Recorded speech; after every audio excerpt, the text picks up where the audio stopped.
Welcome back to another episode of the Red Wagon Inn. So glad to have you all tonight. We have a fun show planned for you. In this, we've got the whole freaking cast here. Drew's on a black screen, but he will be here. He's just he'll be back in just a moment.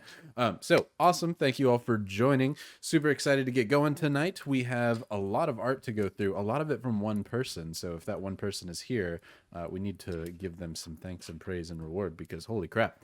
So a few things. One, we do have some shillin', but we'll start on that in a minute because we're going to go right into the art. The first thing is the piece of art from Blazelyn, which is Ruckus liking Emma and wanting to keep that one, or vice versa. I wasn't sure, but I like that it kind of works both ways. We also have Sol Wesson, who did more art because everyone loves Ruckus, which is a great idea for a TV show instead of Everybody Loves Raymond. We also have a bunch of things by the Sunday Bar. I think there's like 6 or 7 pieces of art.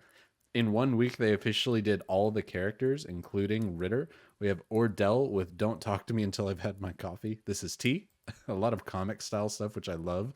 We have Ritter having just a bad day, and that's 100% how I imagine him. And I love that he's almost all black and white except for the purple slippers and the piercing brown eyes. We have XC going toaster mode, which I didn't even notice until just now. The panel opened with the green lights for XC, just like his actual head, which is amazing. We have Winter sitting on... They got the plug wrong though, right? Did they get the plug wrong? Oh no, they got It's an American plug. They got the good plug. Asterion uses 120 volts. They also got Winter up on the throne as well as the goblins. I'm gonna assume that goblin has a peg leg. Oh no, that's Ned. That one's not Peggy. So different goblin.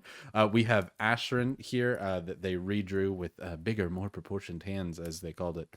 They have the Concern comic with Emma, which is the big concern, which is very helpful for anybody who needs it for the recap tonight. We also have another fire comic, which is from Ordeal, which is the I don't know if it's good or bad. It's fire. Fire usually hurts people, and Emma's kind of like, hey, I am of fire. And then finally, one of those pieces of art right down there at the bottom next to Emma with the little paper airplane. Somebody, Drew, got it as an actual tattoo here. Look at that. That's a full-on tattoo. You can go check it out in the Discord works there. Amazing art from Sunday Bar. So Sunday Bar, because he did so much stuff this week, why don't we give you a point of inspiration to give to any one cast member that you want, because that was very awesome of you. So thank you for making so much good art. You sure you don't want to give him a crit instead? We'll go with the inspiration based off of how crits have been used so far to ruin. But it can only be used on Ruckus, so Ruckus can crit. Ruckus just has a rat stat block as a familiar, so we can turn that 1 into a solid 2 damage. Rat gun. Rat gun. Awesome. With that, we do have some plugin and shillin', which comes from JakeyBoi, because he's the sponsor of this episode instead of Drew this time. So what do you got? Hey, today's episode of the Red Wagon is brought to you by No, I'm just kidding. Did somebody say Skillshare? No. Hi. I have a Patreon. I post all comics and stuff there for $1 for less than a cup of Starbucks coffee, which is something like $50 now. You can support this lad and you can get content, and it's great. It retroactively shows all of my comics. Anything I hide on social media stays forever on Patreon. So if you're like, I want to go read some old Jakey comics, old ones are going to be uploaded throughout this week of, like, I'm talking super old, like when I started. And then there's one today that's coming out next week. So if you want to read it, I think it's very cute. And I'm trying some new, like, art things. And so, yeah. Patreon.com/JakeyBoi, because I actually got that, because every other social I try and get JakeyBoi on, it's some AFK 13-year-old who's like, haha, just living my best life, but I haven't been on since December of 2014. So, you know. Anyway, Patreon.com/JakeyBoi. Bye. You check it out, you know.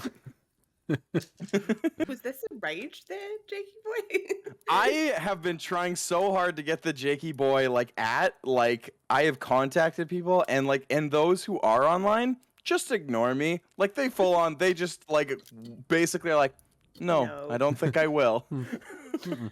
For no good reason, I decline. I have the original at Rybonator Twitter is used because I made it a long time ago and don't remember what email or password, and so it's just gone. So that's not mine anymore. Nobody can have that. So I'm just Rybonator1, the number one. That's funny because I was wondering how many Rybonators there could be, but that makes a lot of sense. I never have a problem getting a name on anything. Somewhere in a just scary lose dimension yourself. is a DM who's sitting there. Who dares take me, Rybonator, but evil? The little goatee. My evil yeah. twin Rybonator. I would really like to meet one day. Yeah, instead of the full beard, he's just got it like shaved on the sides. He's got the Elijah beard, you know, just completely bare chin, but a Squidward, handsome Squidward level chin. Really, really muscular. Love it. You go, Rybonator. He's got pointed glasses too, like the frilled ones. No, he has perfect sight. I'm the one who has to be stuck with glasses. Oh. Oh, awesome. Well, any other shills that we have to do this week before we get started? No shills, but they have cool nails. That's it.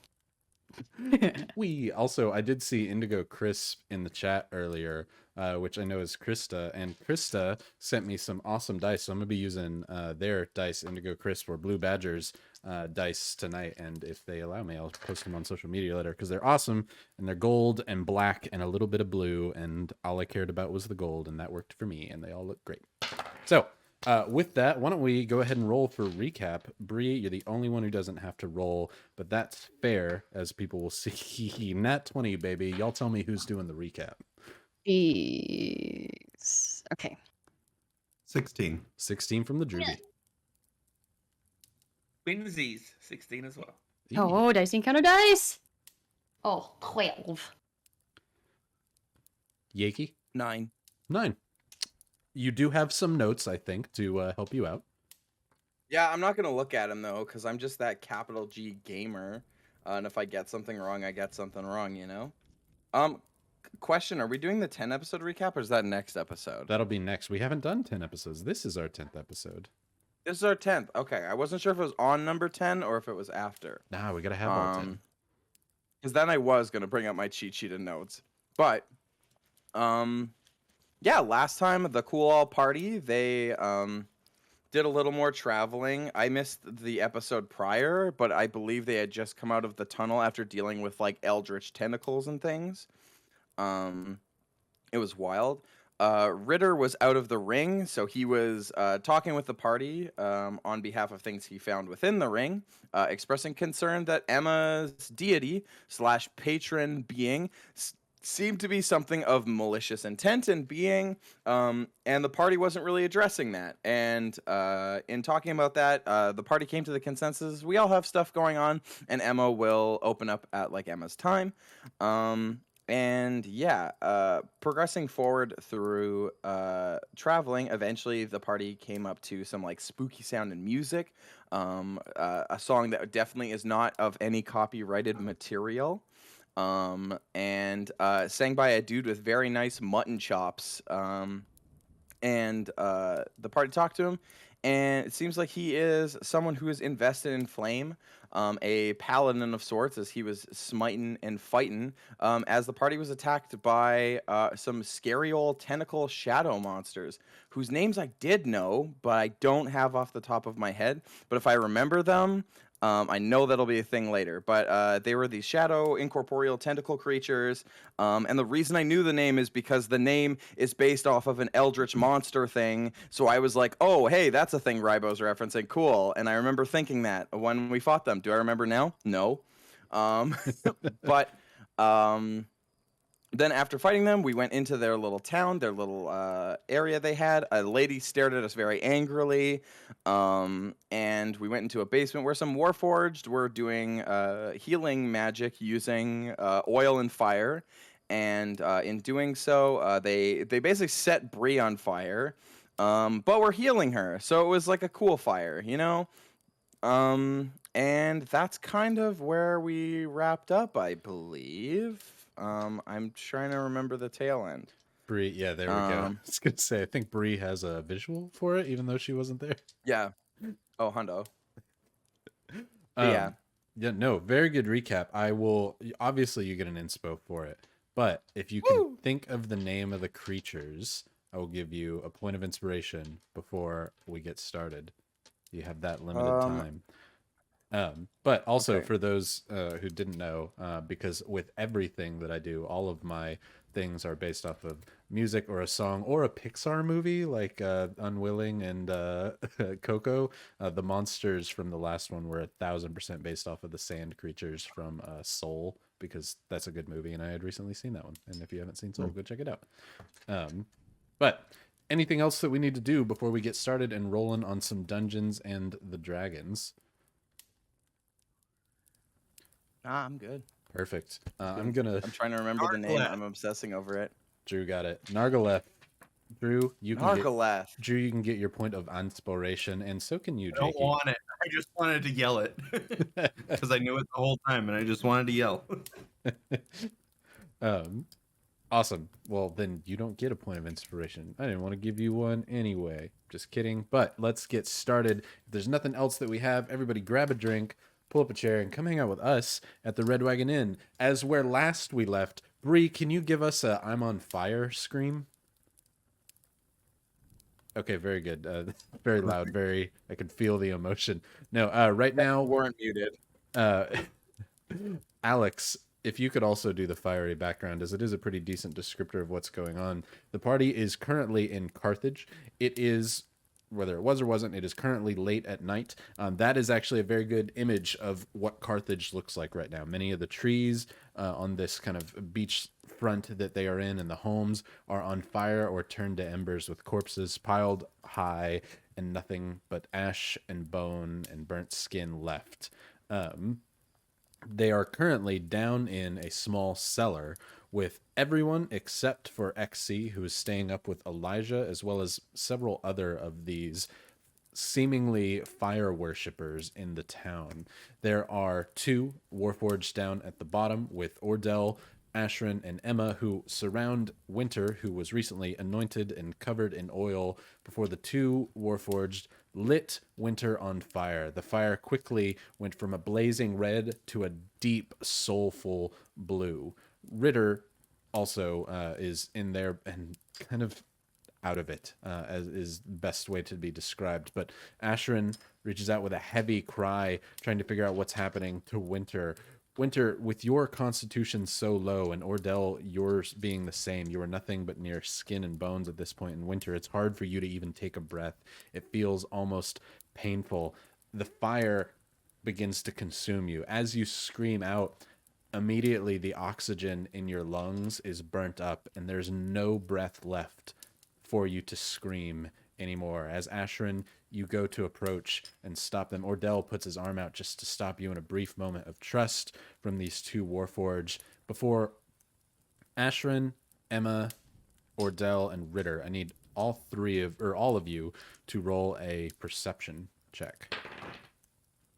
Also, Ordeal, I think, would seeing Ashrin like go from like tough warrior to like about to have a meltdown because seeing her friend like this, I think Ordeal does the full on like turns her so she's facing away from it, holds her head into his chest, and does like a dad bear hug of just like don't look. And he's just trying to like cover her. Very appropriate. Ashrin. That's not bad. 2, Emma. 14. 14. Oh, sorry. Ordeal. Natural 20. Sorry, I don't know. That's not the same, but okay, yes. 19. Ordeal, 19. Okay, all of you do notice then, as Ordeal, you kind of pull Ashrin in just to keep her away from her friend and not to touch the fire. You notice this incredibly hot, blazing fire, but you notice an absence of heat as you stand next to it. The 2 warforged look over at Ashrin, who's caused some commotion. XC, now down in the cellar. You don't have to just be paper XC anymore. I Now, don't have to be paper XC. now that you are still standing up above the cellar, they never closed the door. You can see a bright blue light escape the cellar, and you heard Ashrin cry out. Elijah seems to be unconcerned, but you do hear your friend cry out, "No!" down in from the cellar. Is there anything you're doing in reaction to this? I did just ask him about a couple minutes ago when the big plume came out if everything was fine, and he said it was normal. I'll look over and see if there's any reaction coming from him at all. He seems to be somber. Isn't the right word? Just waiting is the best description. If you want to try and insight any attitude out of him, you can. You can roll an insight to that. But currently, he stands with arms crossed against the wall. I will maintain my position then. Okay. Then yes, Ordeal, Ashrin, Emma, and Ritter, you all notice that there are no inklings of heat coming off of Winter at all right now. Before you begin to lose vision of her beneath the blue flames. Anything that you're doing? Perfect. Just holding on to Asher and making sure that she doesn't have to experience this. And I think Ordeal just kind of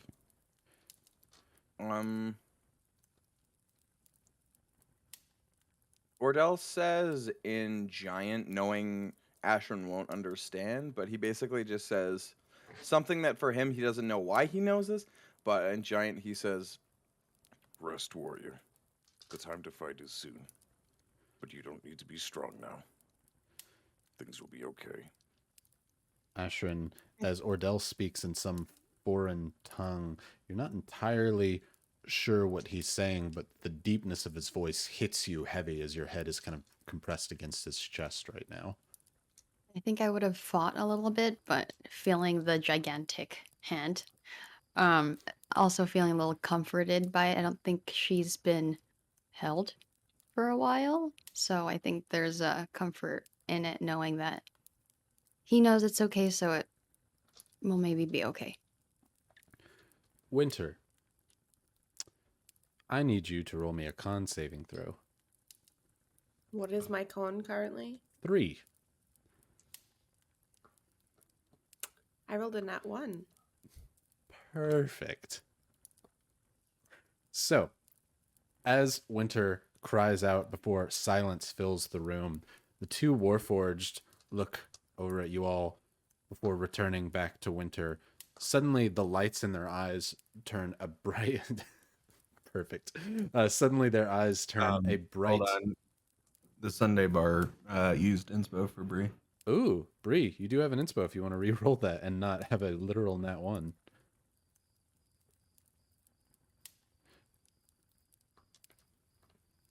You are also muted unless you have said something. It's up to you. I'm so sorry. That was a 4.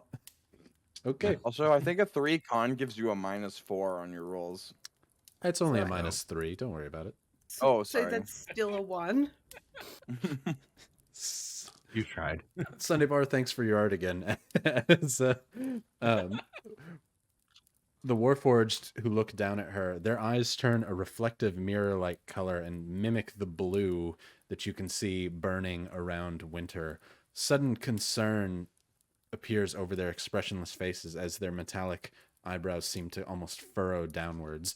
They lean in closer before looking up at each other, one of them quickly rushing up and out of the room.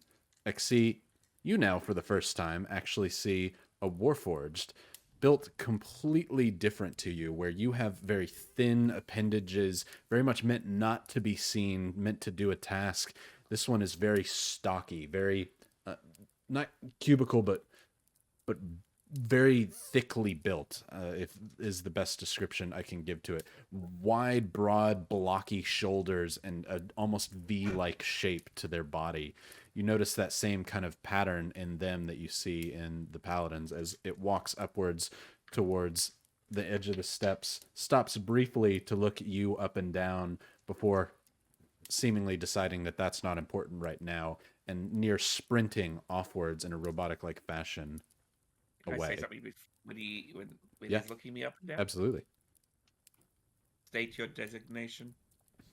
Healer. You. Snipe. Oh, actually, hold on. I've got my designation here. Quarry hunter. Interesting. Your friend down there? Affirmative. Dying. I must get help. Understood. Before, without saying goodbye or a word, in a very iRobot-esque fashion, just running offwards down Carthage, seemingly back to the rest of the group that you saw before. The other warforged that remains there with the group now stands between all of you, Ashrin, Emma, Ordeal, Ritter, as Winter lays there on the table. She is not taking well. She doesn't react well to the flames. There is some impurity in her.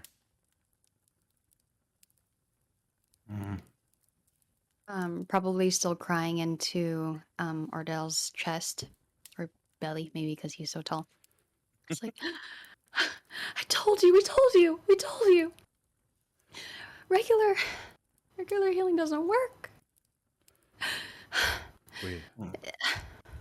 We are not trying to heal her, just bring her limbs back to full strength, yet her body resists. Is there anything that can be done? We're going to talk to our elder, see if there is, but if not, she will burn here on the table, and then we will move on to you. Seemingly without any emotion in their face, now looking at Ordeal, also weakened by the constitutional blows. Emma's gonna walk up to the table where Winter is burning and take a lick of the fire from her chest and actively put her hand in the fire with the green flame on it and see if anything happens. Go ahead and roll me an Arcana check.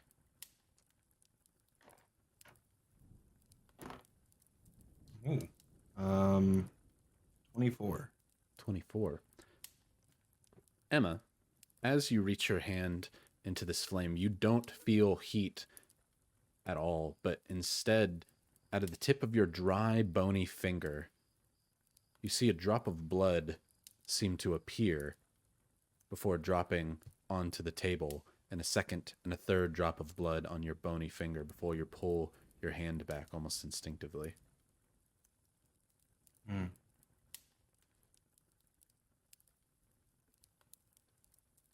Mm. After a few What moments... is it, Emma? Ooh, go ahead. I don't know.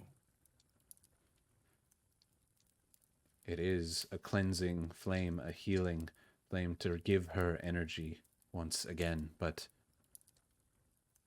there is something acting against us.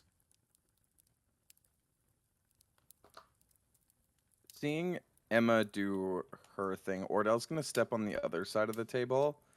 And I'm gonna see what happens if I put my hand on Winter and use one of my... I still have two more. I'm gonna use another rage and see if what happens with the combination of Emma and I both grasping on. And then I'm also gonna look at Ashrin and just like nod to her, just to see what happens, because it seems like we're all from different deities.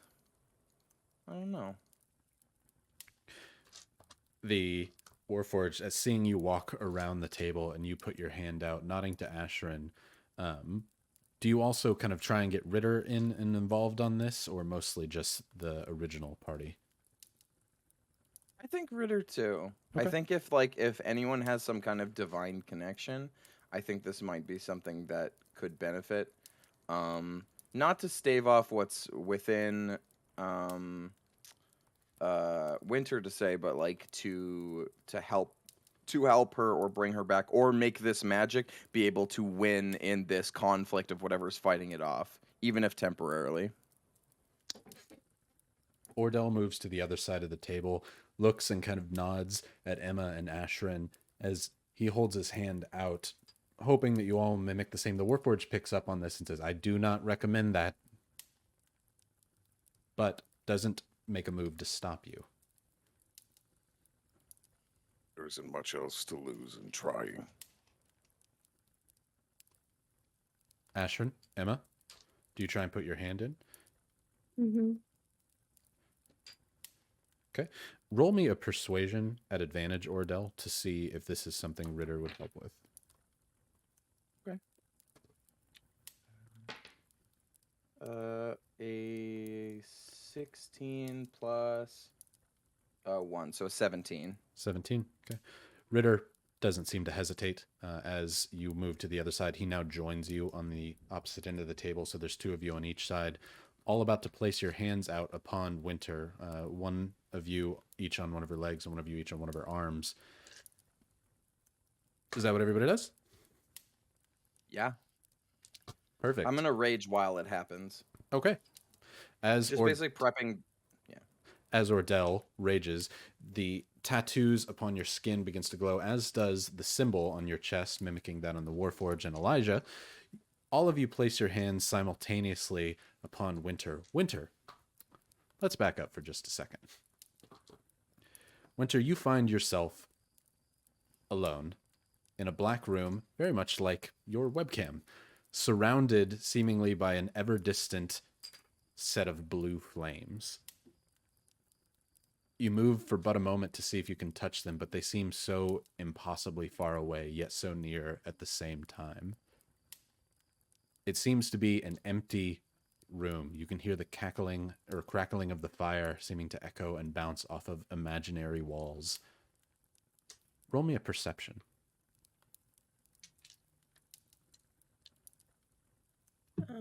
That's a 17 plus 5.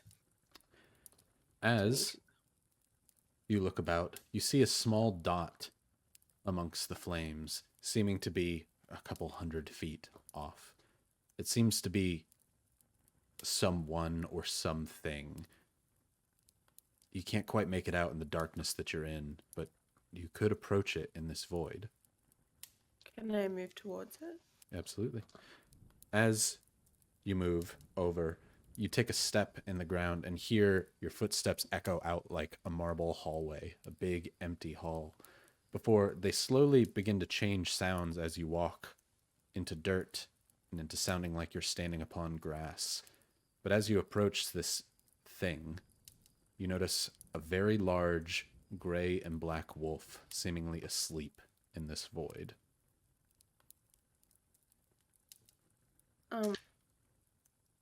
Is the dot still? How far away is the dot? Does That it look like that's was you. the dot? Yeah, you're Okay. approaching that. I'm gonna kind of cautiously move forward and extend my hand. As you Just move reaching out. towards this wolf-like creature, are you trying to pet it?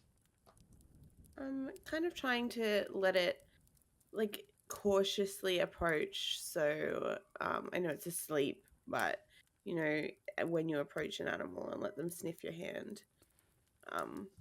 Okay. As you approach, you move your hand out, and the first time creating some sort of scale for you to see how far something is. As you reach your hand out, you notice that this wolf that you thought was much closer is actually just very large and far away. And as you make a step, you see one of its ears twitch before standing up on all fours as it slowly walks and approaches towards you, sniffing the ground as it does so. Its eyes a bright ruby red with small bits of blue reflecting from the fire in the room. Now it approaches and stands nearly 4 times your height. Your frame about the width of one of its legs as it leans down towards you, seemingly sniffing and smelling you. What'd you say? Where are we?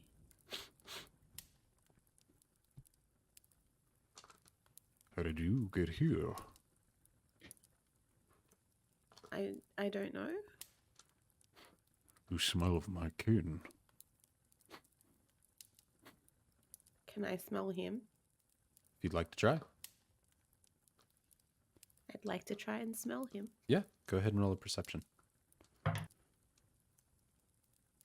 13. He smells old, like dust or mothballs or a graveyard, just an ancient being, very grimy and earthy. You smell amazing. You smell fresh.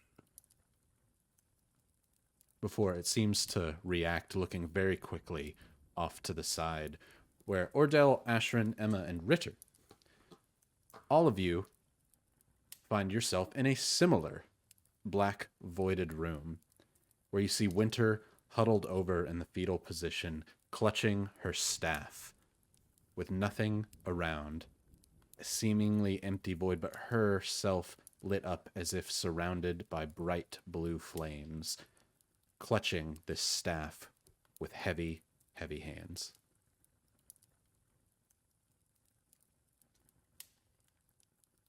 What are you doing? Did we destroy it? I mean, now would be the time, right? Is she okay? I don't think so. And I don't think we can just break the staff. I think this is a matter of getting her to let go of it and choose something new to hold on to. And Ordel's gonna offer his hands out to everybody. We need to do this together. Ritter holds his hand out and grabs yours. Ashton grabs another one, tears rolling down her face. Emma joins in. Emma's bony hand, all now held together, surround Winter curled up on the floor. Winter, you now look up and see the great wolf growling at something seemingly not there. What's wrong? It doesn't react to you. It just gets angry before letting out a horrible, vicious, wolf-like growl and a howl into the air.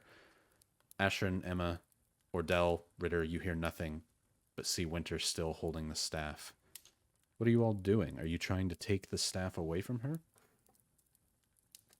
That's what I heard. Ordel's gonna start by like kind of letting go of everyone's hands, so we're all standing close, and he's gonna kneel to Winter and just put like a hand on like her cheek and just say, Winter, I know you so badly want to be strong. But a staff does not make you strong. No more than anything else can. The strength comes from you. Let go. You get no answer from Winter as she sits there quietly, sobbing, holding the staff. You only hear the clanking of the goblin's skulls from the staff as it moves back and forth in her hand.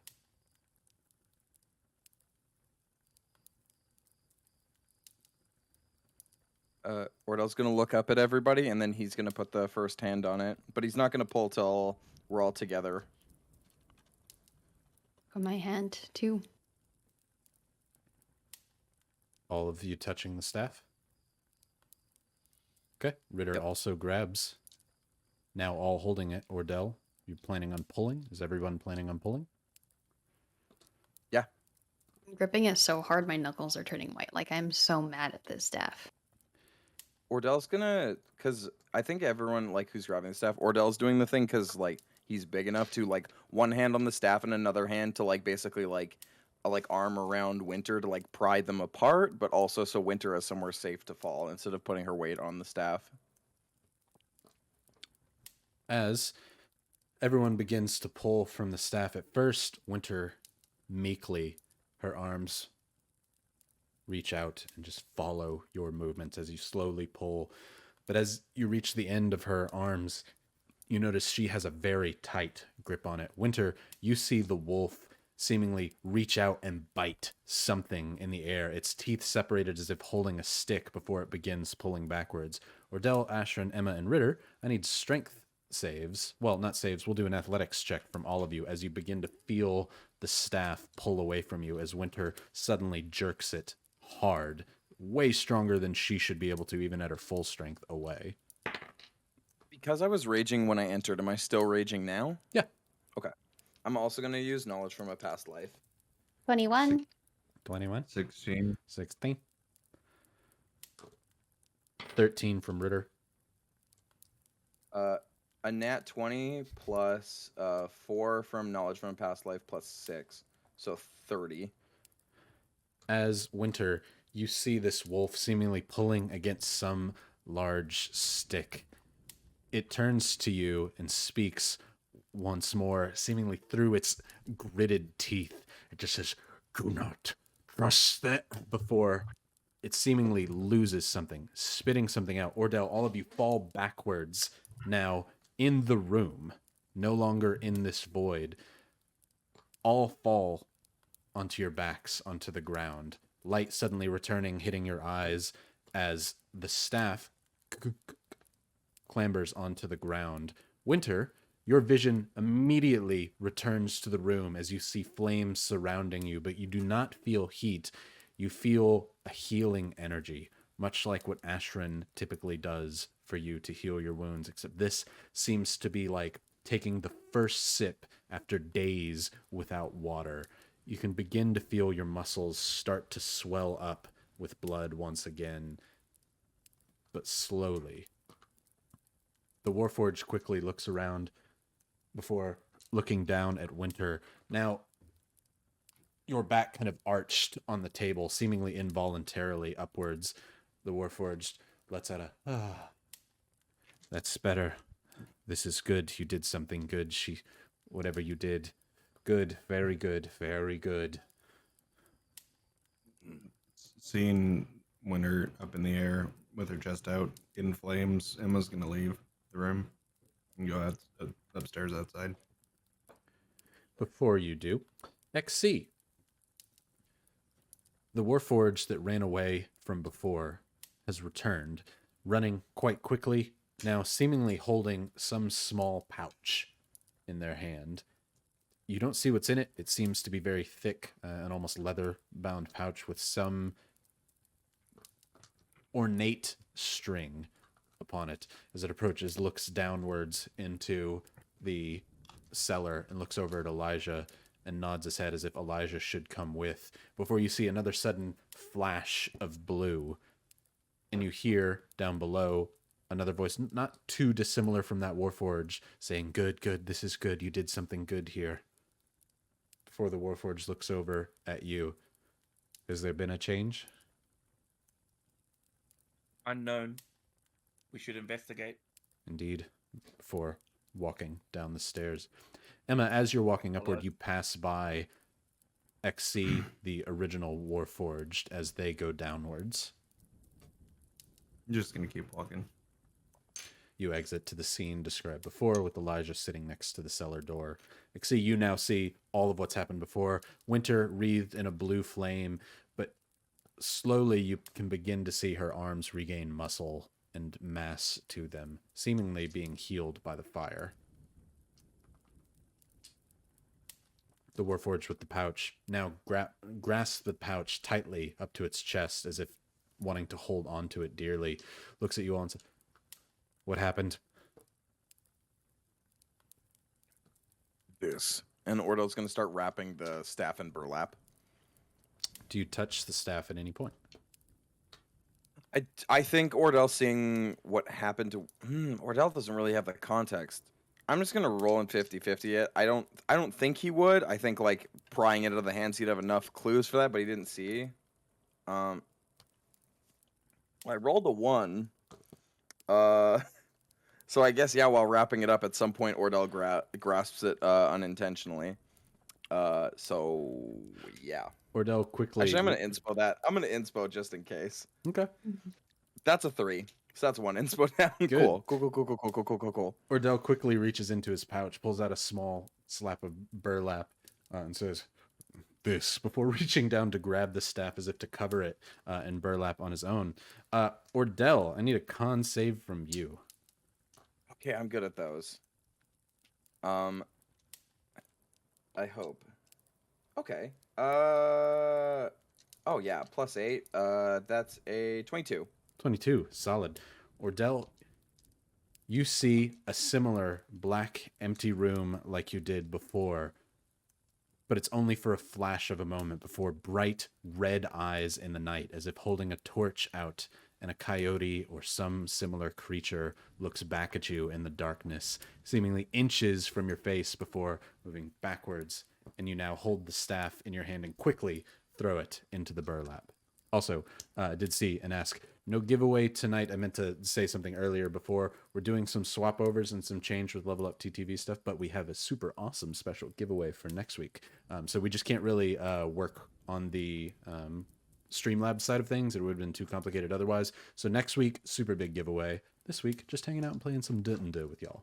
But yes, Ordeal, you throw quickly a burlap casing around the staff, just enough to completely cover the head, and it drapes down to where it loosely covers the handle. Oh yeah. That staff, where did you get it?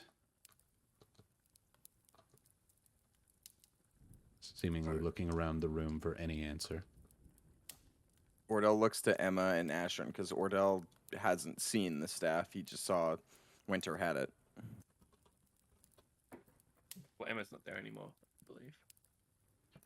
Oh right. Then to Ashern, he'd look. I mean, we found it. She found it in some caves somewhere.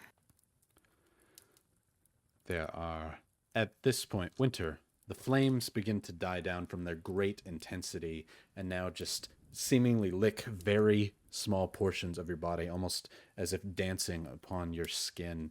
You can now hear everything that's going on within the room as Ordeal looks to Ashen, and Ashen explains that they found the staff. You now feel like your former self. You can feel the blood pumping in your veins, but you feel a faint connection to the staff still. Like, no, it's only been good to you. It's never done anything wrong to you. As the robot Warforged says, if you found it in these lands here in Old Korra, we must burn it. It must be Korra Crucian made. We must purge it. Take it. She's been so weird ever since she's gotten it. Can I move, Ryan? Yeah, you can. You feel Um, weak. You won't have your full constitution back. You're going to have to rest for a while. But you can now kind of hold your own and hold yourself. You've probably regained about half of it back. So I'd say you're probably at a 10 on your con score right now. After a full night's rest, you'll probably be back to full. But you can feel yourself slowly getting back to where you can use your muscles fully again. How much has this still got a hold over me? It doesn't have so much a hold, so much as it feels like an object of great sentimental value to you. It is obviously outside of character causing this, but to you, it just feels like if somebody were to take the very first book you ever wrote or the very first die you ever made and try and take it away to burn it.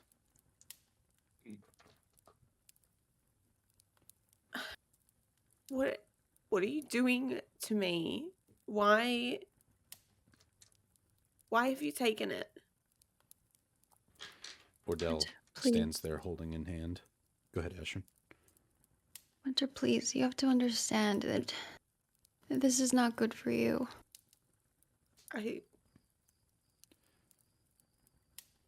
It's the only thing that's felt right to me ever. And you want to take it away and burn it? You've burnt me. Why are you doing this to me? Look what it's done to you. I mean, look at you now. Look how much better you look. Look at how much healthier you feel. I don't feel healthier. I feel sad. I look to Ordeal because Ashen just begins to like tear up with tear up again. Like she thought this was over with. She didn't think that Winter would still be so attached to it after being detached to it. So she just looks to Ordeal, tears streaming down her face, looking for guidance on what to say next. Ordell puts his bag down and walks across the room, and then like kind of kneels a little bit to meet eye level with Winter. Winter, a moment ago, you were burning and dying. You were dying beforehand because a creature stripped you of all of your physical power. It's done the same to me. Winter, I am dying right now. And I'm likely dying just as quickly as you are. But that being said, we are at a place where they can help you. And we found you in some void, and you know I don't understand magic. But we were able to reach out to you. All of us here. And it seemed the only thing preventing you from coming back to us was the staff. So if it will truly make you happy, Winter, if it's the only thing, like you said, that feels right, we'll give it to you. And we won't bother you anymore. But I think you know that there is something here in this room that feels more right than a staff. Winter, as your friends try and help you, roll a wisdom saving throw.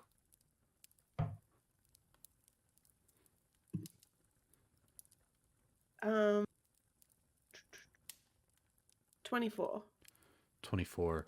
As Ordell and Ashran's words seem to cut deep, almost a chill runs up your spine, but it's warming and soothing as your desire to keep this staff leaves you.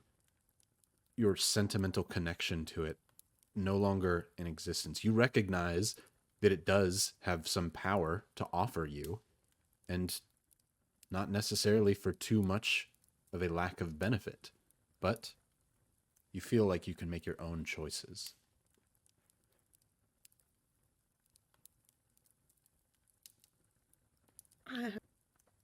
I trust you, Ordell. I'm not like you guys. You know I don't really belong here, even if I dress like this or talk about how amazing you all are. You know, I don't really fit in.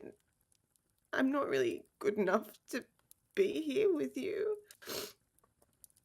And that made me feel like I was. Winter, And Ordell's gonna just like off the table lift Winter and hug her, even though he's still like shaking. Winter, you belong here because we are all strange. You, me, everyone here. We are strange. And we have all lost our homes, but we're making a new one. You belong, and you are enough. That staff does not decide that. You do. And she's just gonna kind of collapse into Ordell and just cry. I'll come up and do also like a group hug behind her as well, and just start crying too. Like, if anything, you deserve. I mean, you fit in here the most. I mean, you have the most respect for everyone here, every being here. You were the one that was most excited to come here. I mean, out of everybody, it'd be you that fits in the most.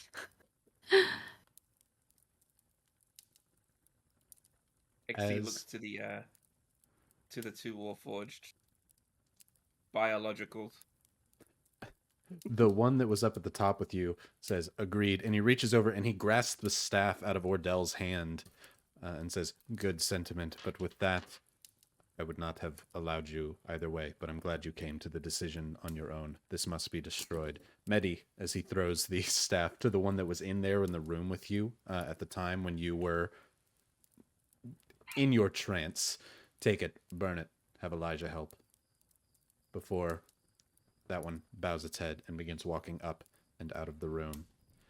You, as he puts his hand upon Ordell, still in the middle of this kind of group hug, the three, Winter, Ordell, and Ashton, all kind of looking a bit confused at the straightforwardness of this Warforged, but also used to it from XC, as he puts a hand upon Ordell and says, you are now in worse shape than her. Get on the table. Ordeal's gonna gently put down Winter, and he's gonna go to his bag because I forgot. Outlanders start with a walking stick or a staff. And Ordeal, it's not like anything fancy, but Ordeal's just gonna hand it to her. You don't need that one. I'm gonna be hugging Winter like as she comes down, being put by Ordell, and just not letting go. Winter now sat on the ground using this walking stick to kind of hold herself up. Ashrin does not at any point let go, is not doing a hug to help Winter stand, is doing a hug for hug's sake. If anything, it's very detrimental to Winter's ability to stand up on her own next to this table here, as the two warforged stand looking on. One of them pointing towards Ordeal to the table, the other XC now in the room as Ritter approaches and sits on a nearby stool, just kind of hands in his head, seemingly internal in thought. Ordeal, do you get up on the table? Yeah, Ordeal's gonna take like the bandages off of his arms, and takes like his big poncho and stuff off, just kind of leaving like just like his like baggier ripped up pants, and then he's just gonna lay on the table, a little anxiously because I don't think Ordeal's ever done anything like he can remember a doctor's appointment even. So this is like very nerve-wracking for Ordeal, even though he was like, yes, I'm super brave, but Ordeal is visibly scared. Good. As you lay down, especially no longer in your full form, only quite literally half the man you normally are. Let's go to Emma real quick. And yes, it is spelled MED3, MED-3 for Medi, for the one that was helping you all, but not seemingly the leader of the two. Emma, as you walk and go to leave, you see Elijah sitting there against the wall, in a town burned to a crisp, and many, similar in attire to Elijah, standing in the distance, staring on towards you all. What are you doing up here now that you've left the room? She's just gonna go sit against a wall and just pretty much just sit there, quiet, not saying anything. As you move kind of away, wanting to be alone, you notice Elijah seems to move to at least keep you in his eyesight. As you move off to the side of this building, looking now out to the north, where there's no houses to block your view, just the darkness of the forest on the edge, kind of hard to see from the light of the fires in this town. Elijah now stands on this side of the wall, out of view from the cellar door. Doesn't stare at you, but just stands nearby. That's fine. Okay. As you sit there for a moment, you hear the footsteps of something else leave the cellar from around the other side of the wall before heading offward, seemingly looking for something, looking for Elijah, but not knowing that Elijah is now on this side of the door. But we'll be coming back as you sit there in the silence, hearing the kind of fiery crackling from the building nearby. Before that robot down from the bottom, that warforged, comes to Elijah holding something in burlap. You weren't actually there when they gave the staff up and away, so you don't know what it is, but you could make some assumption about it. As just out of the corner of your eye, you do see the warforged speak to Elijah in a whisper. Do you try and at all hear what they're saying? Nah. Okay. It's a very low tone. It's not so much a whisper since it's a warforged, so much as the volume is turned down. They're speaking in a regular tone, but just quieter. Elijah, however, is in a whisper before nods to the warforged, who runs offwards to the north. Elijah goes over to you sitting on the ground. Says, I need your help. Come on. She'll nod and get up and go start following. You said you're not of this magic. Can't say I am. That's good. I'm gonna need you to help me break it. Gladly. As you walk not too far from the building, but far enough to where you now feel kind of alone and isolated, maybe 100 yards from the town. You're out here in the dark with this man that you do not know, clutching some thing as he removes the burlap top of the staff, still holding it by the burlap. Was told not to touch it, but one of us has to for me to break it.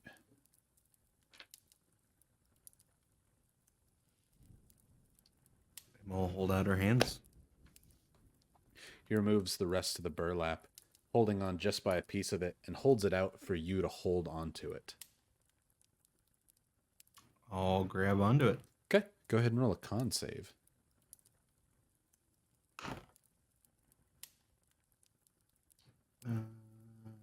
That's 12. 12. Solid. As you grab onto the staff, you hold on with one hand before seemingly, almost instinctually grabbing on with both, pulling your arm up as if a string pulled you to it very, very quickly. As you grab onto the staff, you look down on it and you feel a connection to it. You also notice the small light that the flame in your chest gives off turns from green to a vibrant purple. As you hear a voice in your head that says, "He's going to break me. Do not let him do this. I want to keep your friend alive. Let me help you. He wants to break me. I just want what is best for you and your group. I want Winter to thrive. I want you to thrive in this world. I need you. Do not let him break me."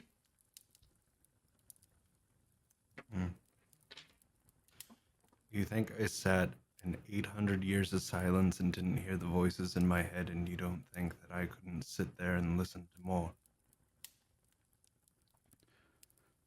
You insolent cur. That will be your last word. As you're sitting there holding the staff, you notice you've been staring directly at the staff before you look upwards and see Elijah now with his blade out, coated in that same flame you saw before he seems to chant some word into it, and the flame turns a bright silver on the edge of the blade before he brings it up as if to bring it downwards. As he does so, you begin to feel the fire inside you almost snuff out. It hurts. It's very much like when Ordeal took some of the fire out of you. I need one more con save.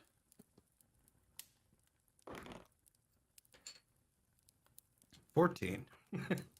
Okay. As you hold the staff, Elijah brings the blade downwards before you're seemingly forced against your own will to pull the staff away, and the sword misses entirely. Elijah says, "Hold it still," before he goes back down again. As you move backwards and away, the fire going downwards, you take 20 points of radiant damage. And feel yourself begin to fall to one knee. Elijah goes to swing the sword once again. Go ahead and roll me another con save. I'm gonna use my blood dice. A 16? 16. I'm increasing by 2 every time. As you hold the staff upwards, you can feel it. Truly, it is the best word. Try and pull it away. But as you begin to feel the flame pull towards you, you remember what happened to Ordeal when it hurt you. You know this thing is trying to rule over you, and you won't be ruled by a third being. As instead of pulling it downward, you push the staff upwards as the sword makes connection with this wooden staff, and you can see it hit through as the staff snaps and breaks into two, one piece into each of your hand, before everybody hears the loud howling of a wolf. Emma, it seems to come directly from your hands as you seem to see a shadow burst outward and forth from the staff upwards and into the sky as you fall and lay down on your back in the field. I'm gonna just stay there for a little bit and on the ground because I'm kind of hurt. As the loud howl echoes through the air, Elijah looks up, holding his sword upwards, the sword turning from a silver to a red before backing over as if to protect you from anything that might come down from the sky. He sits there for maybe 20, 30 seconds as you just kind of lay there, trying to catch your breath. Noticeably, as he reaches down now, he turns around for his hand to help you up. You see a green glow on his gloved hand, reflecting from your fire. I guess I'm gonna get back up. He grabs you by the hand and helps you up with a strength that basically lifts you up entirely, as you are a very thin skeleton. As you don't really have to aid it, you're just lifted up. Before he pats you on the back, says, "That was Cora Crucian made, that was. I worried you would just take it and run, and I'd have to kill you. But you did good." I've had my fair share of experiments and evil things done to me. I think breaking a stick should be easy. You said you weren't Cora Crucian made, yeah? That's correct. I can see that now. Your fire's not purple like that was when you grabbed it. That's definitely a Cora Crucian staff. Mary said it was some cursed object. Where'd you happen upon it? There's some caves a while back. There was a dwarf that was wielding the staff, surrounded by a bunch of undead goblins, who I assume made his thralls, and he had given the staff to her. Is she all right? I don't know. Coax says yes, but we'll have to see. That's good. Don't wander into our camp by yourself. Oh, care to walk me back in? Yeah, let's go. Before he puts the sword back in its sheath, holding the sheath in his hand. You walk back over towards the building. Ordeal, as you sit on the table, that's when you hear the large wolf-like howl. Before all of you look out towards the stairs, and you see that warforged from before, seemingly closing the cellar doors in on you all, now walking back and returning, with one of them on one end and one on the other, just like before. XC Winter There's a Ashram. tornado. There's a storm a-coming, as XC Winter, Ordeal, Ashran, and Ritter now are in the bottom of the cellar. They seem to regain their similar positions as before. As Ordeal, you kind of lay down looking a bit sheepish, you said, correct? Yeah, and I think that made Ordeal, hearing a giant wolf howl when Ordeal was like, oh man, first doctor's appointment, this is yikes. Now Ordeal is just like, I'm gonna die on this table. As you kind of sit upwards as a like, what's going, your shoulders are immediately pushed downwards on the table. As the lead one says, there's nothing to fear.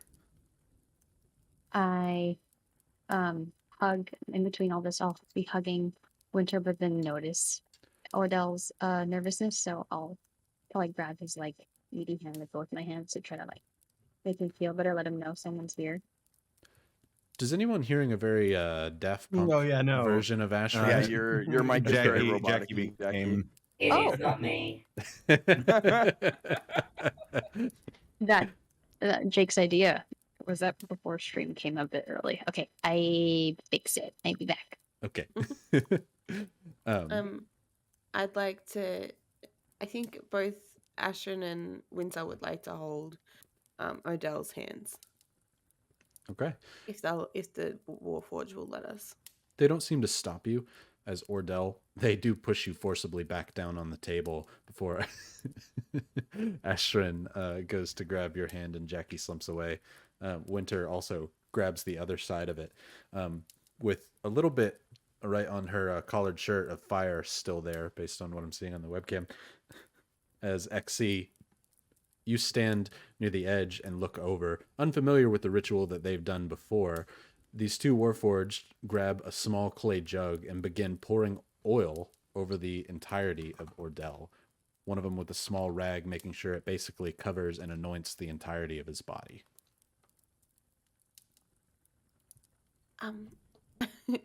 Winter's gonna message Ashrin and be like, "This is good, right?" In my mind, if my mind is communicating well and not robotically, I'll have to say, okay, great. Yeah, it's what they did to you too, so it's a little alarming, but this is what happens. Okay. And then I'm just gonna. It's okay, Ordeal. It doesn't hurt. I think I'm afraid of fire because it's the only thing I remember. That's unfortunate. As one of them takes its finger and with a very sharp needle-like tip, that symbol that you have on the front of your chest, they poke it. It hurts. You take 1 point of damage. It goes deep into your sternum. Winter, they did not do this for you. The two Warforged kind of look up at each other with quizzical features. And they look over to XC. And then they seem to look back down at Ordeal. 69 HP, let's go. Nice. As Nice. the seemingly leader one says, "Never mind. I thought, never mind." Before a little flame exits its thumb like before, and it touches the oil, lighting you on fire once again.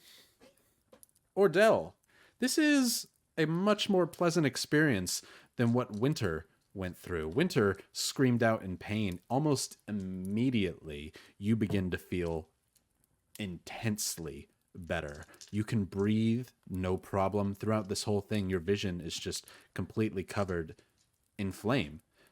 But the flame never turns to that bright blue that you saw before, Winter. This one stays an orangish, reddish, regular fire before becoming seemingly deeper and more intense, where yours kind of barely lifted off your body. Ordeal, you look like a bonfire on the center of this table. The fire begins to lick the very top of the table, or the top of the, what would be floor or roof of this cellar. Winter and Ashrin, both of you feel the heat from this fire. This isn't like before, Ashrin. You immediately notice something different is going on. You pull your hands away as they were just in a very hot fire and look upwards and see soot staining the top of this ceiling within this floorboard. I look to Emma. Emma. Winter. Sorry, Emma. And I'm trying to see if the message connection is still there, but it's probably not. So I'm gonna be like, "This didn't happen last time."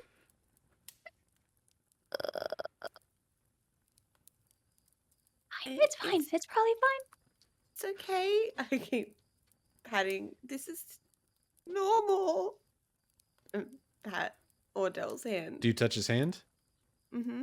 His hand is covered in oil and on fire. I'm going to go ahead and need a con save from you.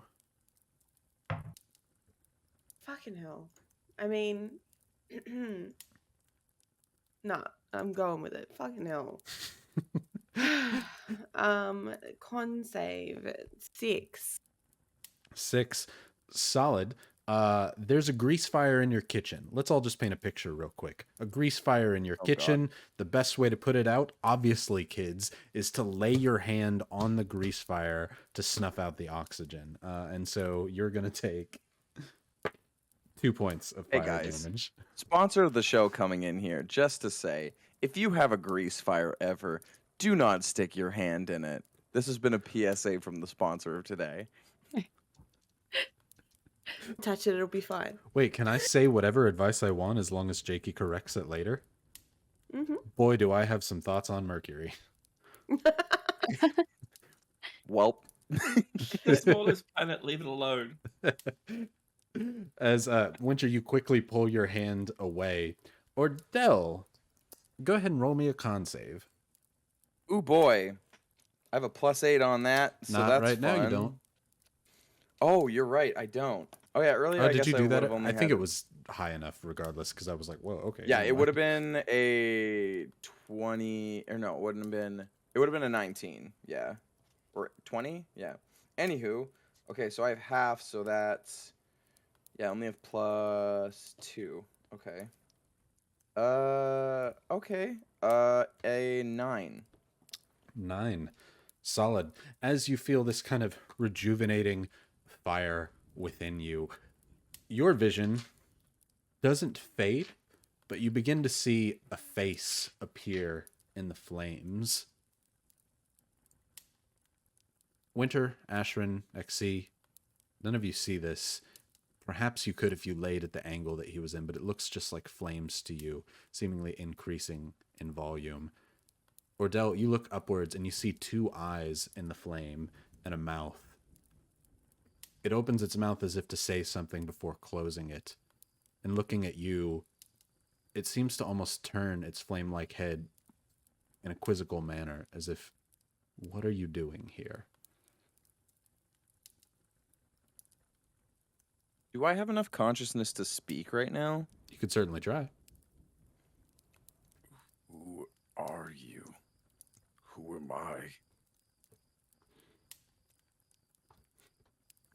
As Ordeal speaks, Winter and Ashrin, you hear him gasp out for breath. There's no oxygen in his lungs. There's no reason that he should be able to speak. XC, looking over him, with your keen, perceptive eyes, you notice that he seems to be trying to say specific words. He's not crying out in any sort of pain, but he seemed to be speaking to someone. As Ordeal, you ask, who are you? XC, sorry. I'll just take note of that. That's fine. Okay. XC, you ask, who are you? It seems to look at you up and down before it flies slightly downward from face level, just to right above your chest. Before Winter, Ashrin, XC, and Ritter, suddenly the fire engulfs the room, a huge jet of flames. For Ordeal, you see the face seemingly fall inwards onto the symbol of your chest. And again, just like Winter, your back is arched upwards. You can almost feel your muscles stretched to their very limits before the flame immediately dies back down to a small, calm, blue flame, just like before Winter. Ashrin, you no longer feel the heat from it. Before it quickly teeters out as Ordeal, you can begin to feel your muscles swell once more. I grab his hand and with both my hands and like squeeze him to, do you feel better? How you feeling?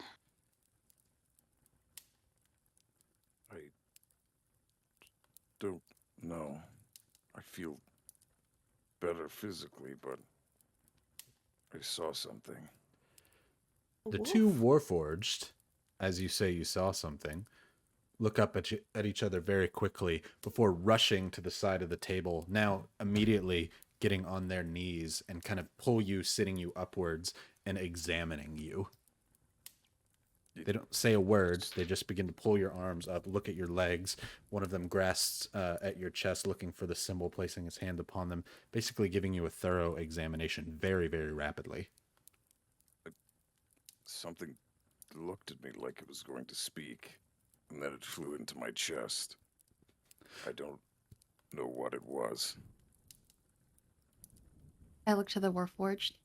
Does this usually happen? Please say yes. They look at each other before back to Ashrin. No, but this is a very good thing. Very I good agree. indeed. I did not realize biologicals could make such effective campfires. I reach out my hand and touch Ordeal's chest and like kind of examine it. As you do so, it seemingly goes unnoticed by the Warforged as they look down, kind of pulling his leg up, looking at each of his individual toes, taking his boot off, kind of observing everything. Before, as you put your hand on his chest, go ahead and roll me an investigation. That is a nat 20. Solid. As you place your hand on his chest, you put your hand over his heart, 25. feeling for something, anything. You don't feel anything but the beating of a heart, but as you move your hand over the symbol on his chest, it feels hot and you quickly have to pull your hand away. Hold up. She feels a beating heart? Seems to. I'm a Ordeal doesn't know this. necromancer, right? So I know that shouldn't happen. Ordell, Yes. you are dead, right? More than once, yes. I'm gonna like put my ear up to his chest, trying to avoid the bit that burnt me, You hear the thumping of a beating heart. and I'm gonna tap on his shoulder in rhythm with his heartbeat. Is this new? I don't know what you're doing. That's in your chest. It's your heart, Ordell. It's beating. I take the My hand heart that I'm does not holding. beat. Go ahead. Sorry. Sorry, I thought I was muted and I corrected myself. Take the hand that's beating, and while this is happening, I put my fingers on the wrist. Roll an investigation.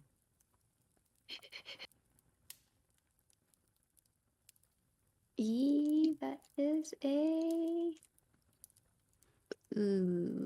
12. 12.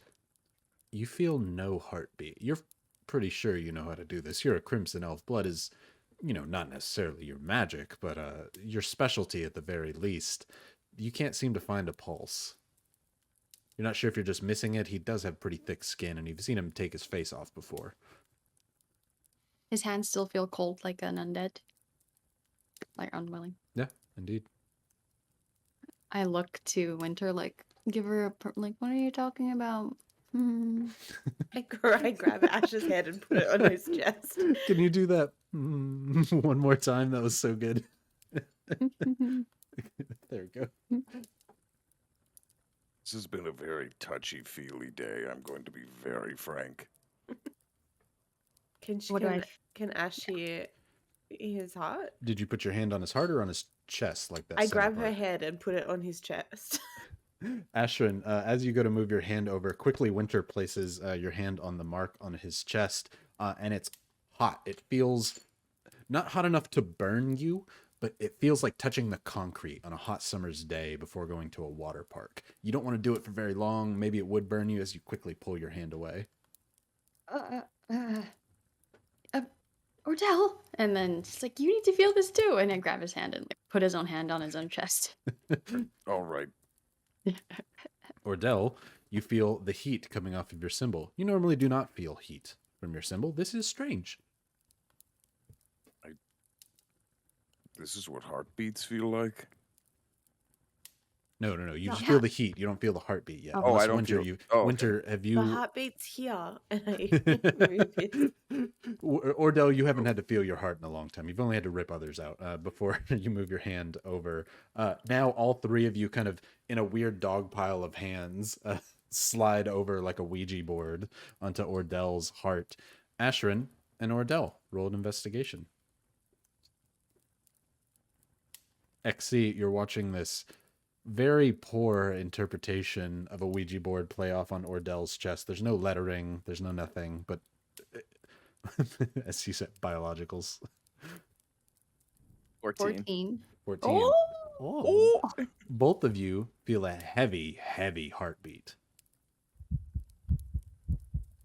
Okay. This is not phasmophobia. This is okay, stop Drew. Yeah. That's got to be Drew, right?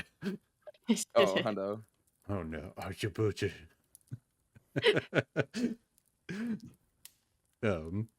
Yeah, both of you feel a heavy, heavy heartbeat over Ordell's chest. Ordell, never felt that before. This is new and strange. Wait, what? Who do you all worship again? Seemingly not annoyed, but busy and at work. The kind of lead one holds up his finger and says, 1 second. Done. The flames. We worship the flames. It is odd that you have a heartbeat. You do not have any pulse anywhere else upon your body.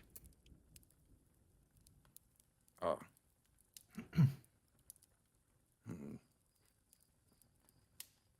Why is it beating? What's it doing?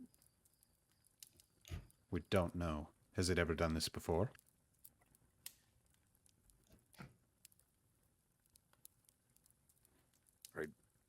Don't know. I don't even know how old I am. I don't know how many times I've died. All these marks and things on me are from different lives I've lived. Ordeal, do you have blood?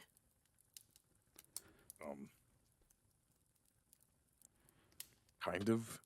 It's just still fluid in my, the skin sac. Doesn't really flow like yours does. That's why everything's cold. But I also don't feel pain. Wait, As you say, I also don't feel pain. You quickly feel that needle-like sensation once more as the lead one takes the needle finger and pricks right in between two of your fingers, like the worst kind of paper cut as it stabs inwards as you pull backwards, taking another point of damage. It says, "No, you in fact do not have blood. I've poked you twice now. No blood has come out." yes, but I felt that, and I don't usually feel things. Ow. Odd. Why between my fingers? There's a lot of blood there. Normally. I looked at the Warforged. I'm sorry. What type of oil is that? What type of magic is this? You've brought two dead people back to seemingly partly life? I believe, correct me if I'm wrong, Medi, olive is the type of oil. Yes, or olive is the type of oil that we used. Very cleansing, easy to keep things aflame, burns for a long time. Where do you get the Right? olives from? We bring it in. There's rarely olives that grow here. Right. And the flames, the magic? That's our magic. We worship the flame. The flame provides. As long as we bring kindling, it provides. We did not know if it would burn you or do what it did, but we're very thankful that it did keep you alive. Hold up, wait, did you put us on a table with the assumption it would be good? Yes. Is there a chance that we would have just burnt to death? Yes. I Mathematically think I want to take a speaking, walk. what chance is there that we would have died? Really, honestly, everything is about a 50-50 chance it either happens or it does not. You don't bet think us on a that's true. 50-50? Hey, Mm-mm. I'm sorry, if you had given me 60, but a 50-50. You understand, as he points to XC, these are favorable No, odds. don't if you point were at dying. him. Don't point at him. You're talking to us. XC is going to say biologicals or something snarky like that. No, Both not... of them look at XC and say, "You are also familiar with the plight of biologicals." Yes, I have been around a few. Excuse me. But I do realize that currently 50-50 is no longer logical. It really is only 100% of the time it is going to happen. Interesting. That is also Going a to burn plausible 100%. explanation. Depends on your views upon life.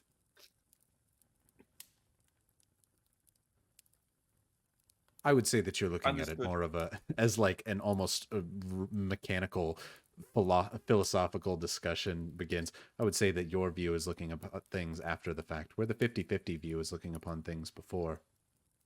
It is true there is only ones and zeros, but there is always going to be a 1 or a 0 following a 1 or a 0. I Hence agree. 100%. I agree. I'm taking a walk now. I didn't want to know the 50-50 thing, and I suddenly feel much less safe. But I'm still thank you. And Orda just does an awkward walk like between everyone, like out the door, but he completely leaves like most of his stuff, then comes back awkwardly, grabs things, and then like scoots out. Ordell takes like the first step upwards before coming back down. Ordell, you've regained about half of your con back, so you should be at about 15 by now, if I recall, before grabbing your pack and throwing it over. You can feel strength returning, but both of you in winter will have to wait for a full night's rest before having your full con back. The two Warforged stand up before looking over. He's not going to leave fully, is he? We would like to do more examinations. Oh, he always comes back. Good. Good. We are glad that your ailment is fixing itself. Hey, Maddie and friend, sorry, I don't think I got your name. Do you have any other biologicals here that were healed by oil and fire? Most everyone in this camp, ourselves included, have been given a baptism of flame. My name is Coax. Codex. Did you not get any visions when you got baptized?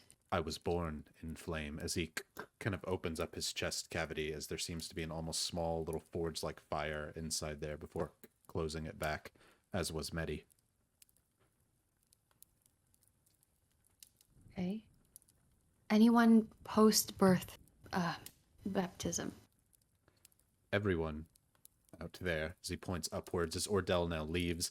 Emma, as you and Elijah have returned, you see Ordeal, having regained some strength to him, open the cellar door and walk outwards, holding his pack and throwing it over his shoulder. Ordeal, you now see Emma kind of walking with a bit of a limp, standing next to Elijah as they approach and return, seemingly from somewhere off to the north. I'd say a pretty good limp. Pretty good limp. As Coax continues and says, every biological, as he looks to Exy, out there has been given a baptism of flame at some point. Hey. Thank you. Of course. Do you need me to heal any ailment of yours before he flicks open his thumb and a tiny flame appears? Nope. No, thank you. No. Like a little Zippo, he closes it. Good. They take the body that once was on the table there before you all came in and put it back up and onwards and begin examining it and taking a look. Seemingly now no longer really interested or occupied with you before, right as they're about to begin work, they say, "He will return," you said, correct? Yes. Is that person dead? Yes. Well, for a time, we think that he will come back. Oh. What'd you say? How? This whole town had an infection of plague. We burnt it to save the town. We want to see if he will come back. If so, we will put him to the flame.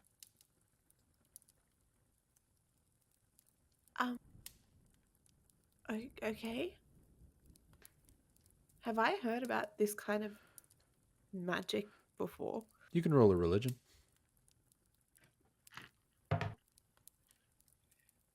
Mm, Actually, for you, it would be Arcana, since you're 16? specifically asking for magic. Oh, in that case, 19. 19. You've heard of cleansing flames before, mostly used to clean infections and cauterize wounds for a small time, not in the way that they've used fire before. You saw Elijah light his sword aflame before kind of falling into the Nargaleths, but not in this manner, not full on lighting people aflame and, based on what they're describing, hoping. So they're trying to resurrect this person in the flames. It seems like they're thinking this person is going to resurrect on his own, and when he does, they're going to light him aflame. Oh. Have people come back before of their own accord? There were 5 spotted in this town a week ago that were resurrected, and so we lit it to the flame. And Cleanse what happens the to them corruption. after? Most of them burn. You must have seen them before you came in. There were piles. Oh. Ritter kind of does the little knee slap before he also, seemingly fed up, walks up and out of the room. Ordeal, let's go to you and Emma, now standing near Elijah. Elijah kind of looks at you and says, "You look better." feel better, but also different. Hmm. I have a heartbeat now, so that's new. Mm. And my chest is apparently warm. Also, I feel pain, which feels like a great inconvenience. Also, I saw the face again. It's been an eventful 5 minutes. You saw it again. You remember spoke to Elijah, and that's when you mentioned that he kind of eyes opened up. So, you saw it again. It flew into my chest. He takes his glove off and puts his hand immediately upon the hot spot on your chest without asking. Just kind of feels around before he feels something hot, and immediately he takes his hand off and he buries his cheek against it and hugs you tightly.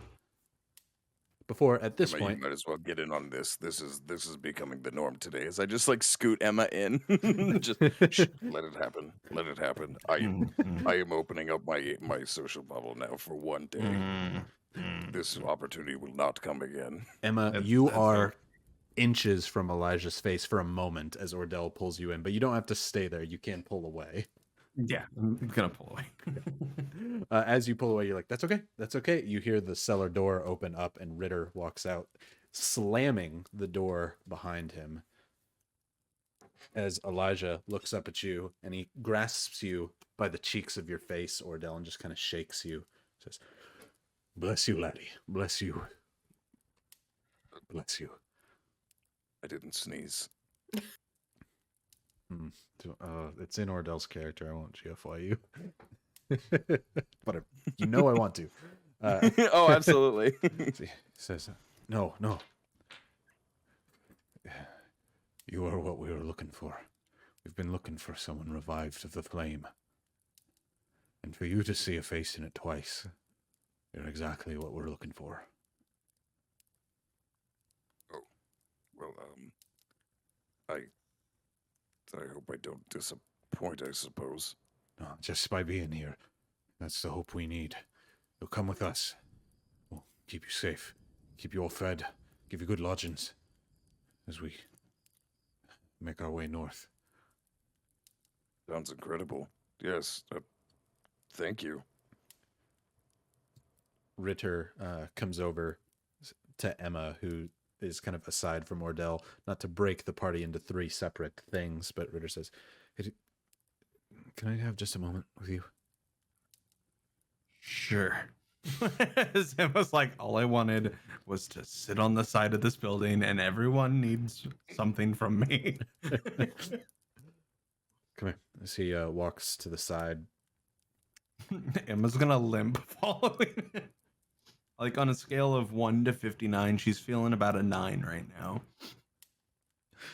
As you walk to the side, Ordeal seems like the kind of person who would have helped you, like put his shoulder under your arm, but seems very unconcerned about that, though he does have his hand in the traditional Emma concern face, as his hand now buries his nose down into his palms. Before now on the side of the building, he looks up at you and says, I don't trust these folks. I didn't know what they were before, but as soon as we got to the camp, I knew. I'd heard whispers. I had... This is not a good group to be with. We do not want to travel with them. You must do what you can to convince your allies to make this not happen. Okay. He looks up at you like, that was easy. I don't trust hardly anyone. In fact, I still don't trust you, but you've at least saved us, and I guess they saved them, but I don't know. There's lots of flames. More than half of this wants to murder either me. I guess Ordeal not so much anymore, as Emma glances back over, watching this guy shove his face in Ordel's chest. They don't have much trust for us either, so. I think that if Ordeal hadn't said what he said, and I don't know that Ordeal grasps what's going on here, but there's something about what he said that they are latching onto. These flame keeper, whatever they are, seem to burn and spread like an actual wildfire out here. From what I've heard, there are many towns that once existed until they came through. I did not know what this was or why we came, or else I would have said no. I'm just concerned, and I think it would be best if we broke off from them. That's a good idea, but at least let Ordeal get some answers. That's what he wanted. Initially, that's why we came. Okay, just... Okay, before... Kind of leaves it at that, unless you have anything to add to him. I'm just gonna lean on you real quick. You can walk me back. He does seem to, now having some sort of thought or purpose or plan, his attitude kind of shifts. Whether it's for subterfuge or what, you're not sure.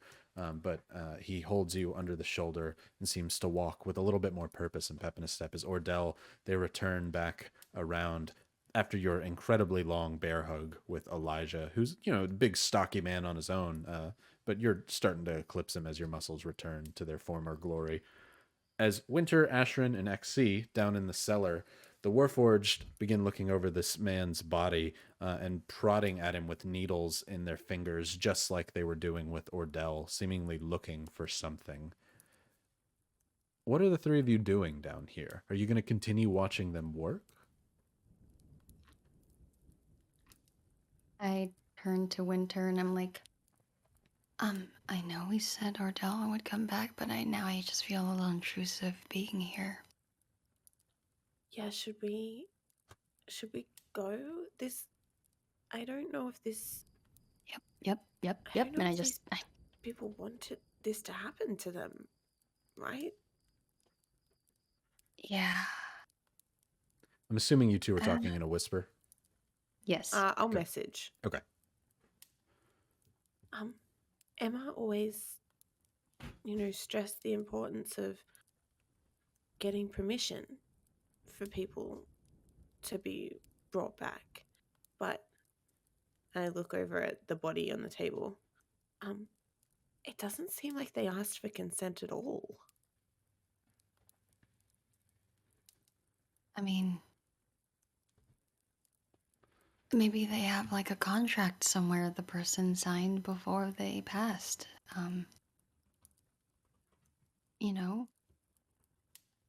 I think maybe we should go and check on Ordeal. Also, where's Emma? Oh, she's been gone. She's gone a long time ago. Yeah. So, and I just grab Winter's hand and I kind of just like sidestep little by little, and they get bigger and bigger as we're just like out the door. XC, you've sat here in this silent room with them as Winter and Ashrin seem to just keep exchanging looks, their eyebrows kind of furrowing. The other two not noticing it, but it's not something that escapes your eye. But they don't seem to say a word to each other, except every now and again you seem to see Winter place her thumb and finger in a gun-like shape, like your arm, over towards Ashrin. But they begin to walk out of the cellar. I engage the warforged. As Winter and Ashrin now leave, Ordeal, you still being hugged by Elijah, see Winter and Ashrin escape, quote unquote, the cellar and rejoin the group, as do Emma and Ritter. XC, the only one absent, before Ashrin kind of gently closes the cellar door behind.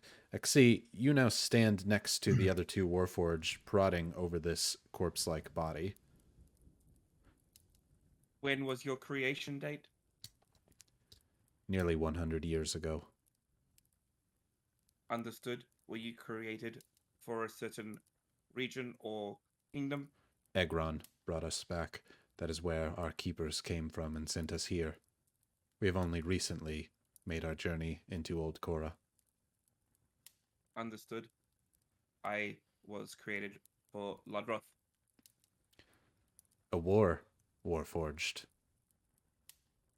Affirmative. Were you there during the war? Affirmative. So you have seen. Have you been north? Have I been north? Your work, I think to the best of my knowledge, was largely kept right at the border and in Ludrith as people invaded Ludrith. You kept trying to keep people out and hitting high-level targets there. You never really got to visit Cora Crucia in its prime before it was destroyed and turned into Old Cora. I have never ventured that far north. I was kept close to the royalty. Damn, unfortunate. We could use navigational help. We are to reunite with some of our people to the north. I'm sure they will want to see your friend, Born of the Flame. Could you explain further what this Born of the Flame is? He seems to have been given life of the flame, the first that we have seen, though we have heard of them existing. How many have you attempted? We have never tried to bring anyone back from the flame. We've only used it to cleanse wounds. We didn't even bring him back. He was already born of the flame, as Elijah says. So was this and you can see this, like, this conversation's happening quite quickly, but it's a pause that you wouldn't really notice. It's a pause, but it's a pause for our for a warforged mistake. No, not a mistake so much as an anomaly. I don't know why his heart is beating, but I would like to know. Understood. Seemingly ending his sentence early. Go ahead and roll an insight if you can.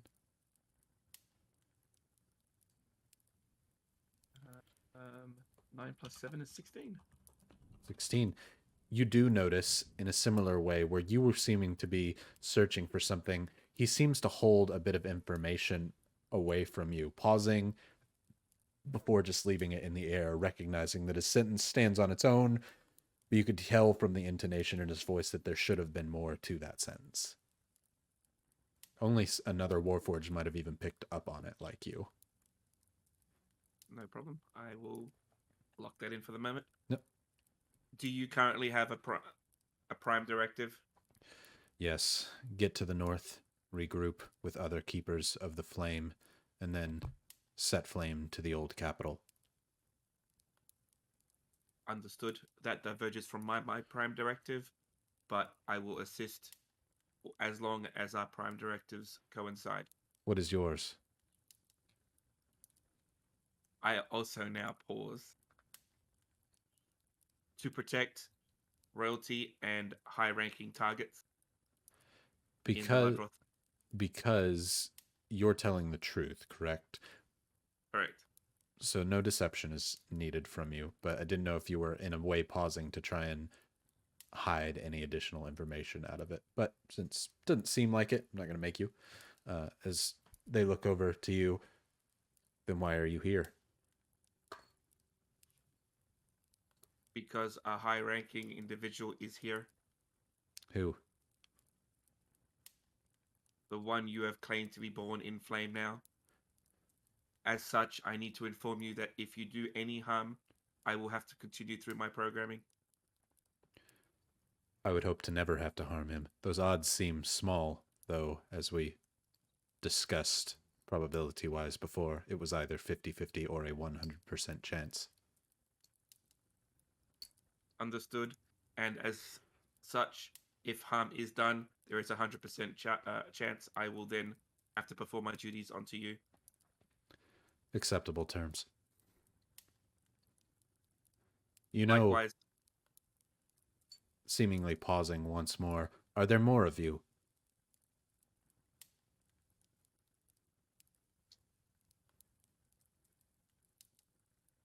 hold please. The dial-up.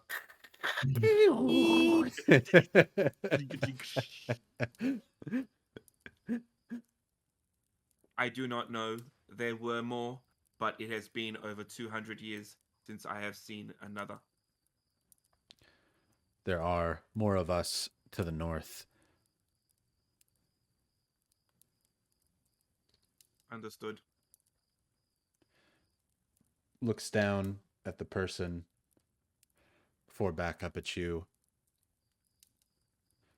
Its eyes kind of do the almost camera-like shutter where rectangular beams kind of circle in on themselves as if you're closing a camera lens before looking at you. What would be the equivalent of squinting at you. You're not entirely sure why before its eyes open back up. It says, I look forward to the journey. I am sure that you will join us to the north. I will consult with. Just wait for it. With my royalty, and we will make that decision henceforth. Understandable. I highly advise for it. Understood. As I'm sure you understand, your highly advisory amounts to nothing. But thank you. And then I turn away and walk up the stairs. Seemingly unbothered by this, as this is pure facts for them. You turn and walk up the stairs in an instant. They, as soon as you do, heads return back to doing their work in an instant. Before all of you, as Ashrin and Winter, you kind of gather your pouch. This all happens, as far as speech is concerned, between them in maybe about 20 seconds. Just very rapid fire communication back and forth. It sounds to them at this level, because that's how they would still interpret it in the same way, but it all happens very quickly. That pause where Coax has to think for but a moment is about 1 second long before XC notices that there's something wrong with this warforged speech pattern before XC leaves. Hardly any time has passed at all for Ashrin.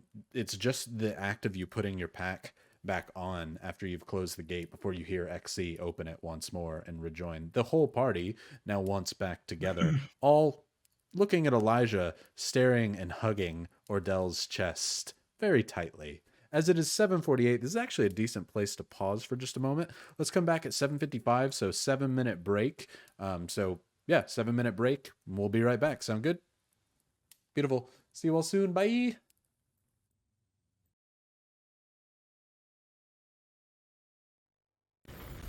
Hey, welcome back from the break. Oh, hope you had a fun little break, and let's have some fun playing some more D&D. So, everybody just now sees Elijah hugging onto Ordeal's chest. It's still just a funny image to me. As all of you now surround him next to the cellar door in a house with a burning cityscape around. Elijah with a great smile across his face. I'm just so happy. I'm just ecstatic. I'm glad that you are happy. Thank you. Pat, Pat. No. Emma's gonna Message. sidestep this conversation and goes into the ring. Emma looks briefly at everyone before sliding up. Who has the ring currently? XC. I believe I still do. Okay, XC. You see a quick flash of green fire approach into the ring, either in your pocket or it's not on your finger, correct? That's correct. Okay, just making sure. I would assume it's in some compartment somewhere. Exactly. Now you all stand as Elijah briefly looks with a quizzical look as to say, what just happened? I'll be back. Okay, good. She's very helpful. We destroyed your staff.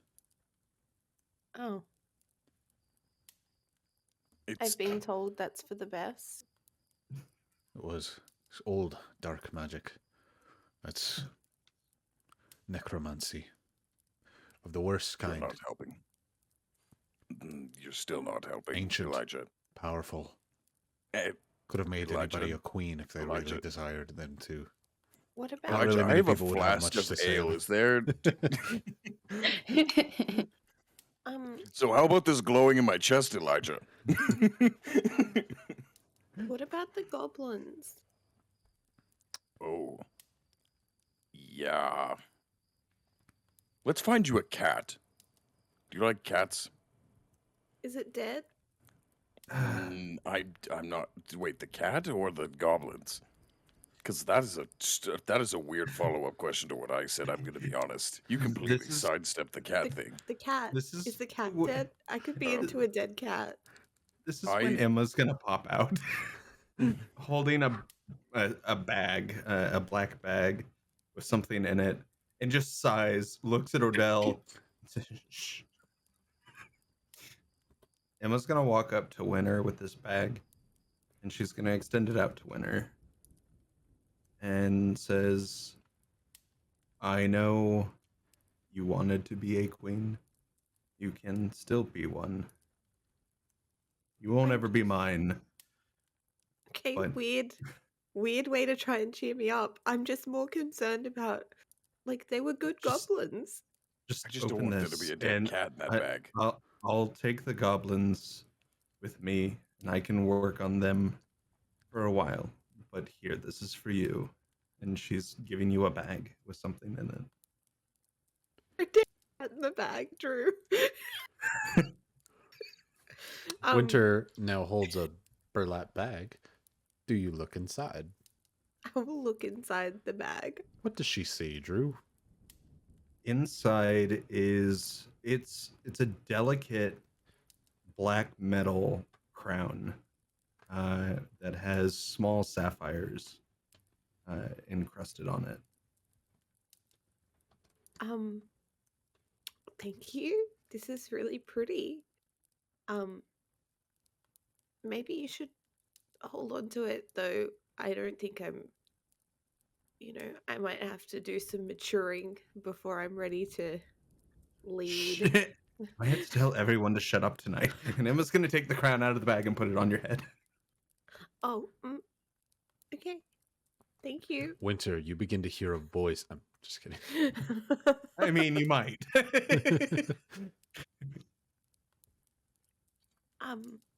Okay. So, but just to circle back around on the goblins, we don't have them anymore, do we? They're gone. Correct. We at least have one of the skeletons, right? How is it working without the staff? It doesn't need to work. I just need whatever's left. You just want the body of it? I mean, Yeah. Ryan, I'm still a necromancer, right? Like, you Correct. didn't take my Oh, class no. off me. But the same thing that happened before, where the goblins died as soon as the staff was not in anybody's hand, that definitely happened. We haven't really been talking much about your familiar of the goblin that's basically been following you, but it Brian. definitely would have died and fallen over in the cellar. But easily we could say that you brought its body back up. If you want, I can hold on to it for a while. I've been storing up things in the ring. Can I talk to him just real quick? And I'll give the head, I guess, and take the rest of the body and into the ring. Oh. Emma quickly rips the head off of this goblin that Please it's don't. been dead for a while, so there's not much that really holds on to it. The skin doesn't really give much. As Emma goes, oh, yep, before into the ring, as a small football-like head now sits in Winter's hand with,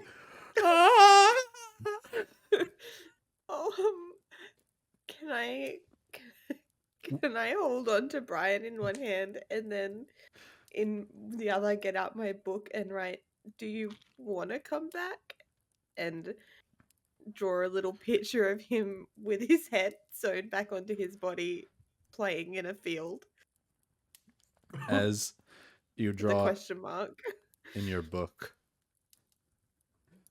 you immediately see a heart begin to appear in your book around that field. Okay, is Emma out in the ring again? Or did you come back? She out? went back in, put the stuff out, and put it, and came back out, Emma now appears. Emma, brushing off bits of old goblin leather. I think this is him saying he wants to come back, right? And I show Emma the book. Emma, you Sounds good to see me. a drawing that Winter did of a doodle inside her book. It's a beautiful doodle. Elijah finally lets go of Ordeal and just a big, happy intake of breath. He says, "Oh, here, let me take care of that for you." Before he reaches out for the head Ah. of the goblin. Can I smack his hand? Oh, Ow. Ian. Please don't touch Brian. I was going to dispose of him for you. Oh, I got this, Winter. Emma's gonna take the head if you let her and I give into the ring. give Can I Brian a little. confirm? Does anything happen to the ring whenever Emma is going in and out of the ring? Like, does it vibrate? Does it change temperature? You don't feel any different, but if you'd like to look at it and try and notice a difference, you totally can. No, I'm just whenever this is happening, I'm wondering if it You- causes anything that makes me feel it. You feel no difference, especially in whatever compartment it's in on you. You don't feel it vibrate, get hotter, colder, anything like that. You haven't done a visual inspection, but you feel no different. Perfect. That's fine. Yeah. Emma quickly takes the head away. I just meant to dispose of the corpse for you. We're looking at getting her a cat, so for now she will keep Brian.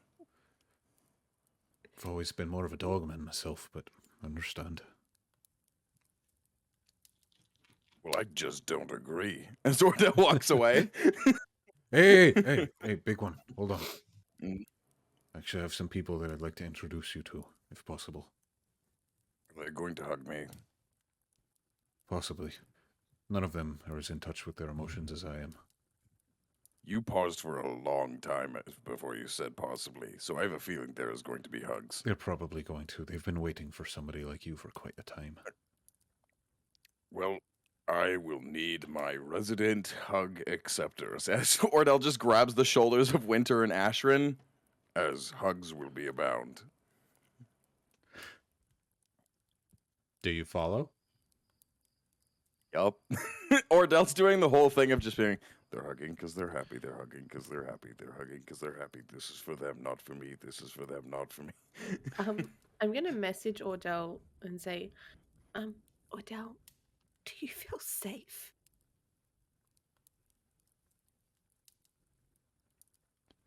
While that question's going into Ordell's head, Exie will also then go, General Ordell, do you require me to make space around you? Not yet, but if things get overwhelming, yes. And then Ordell will respond to the message.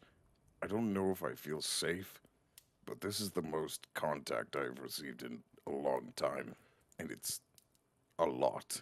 So Does if it I feel step good? away, it's nice, but if I step away, this is a lot.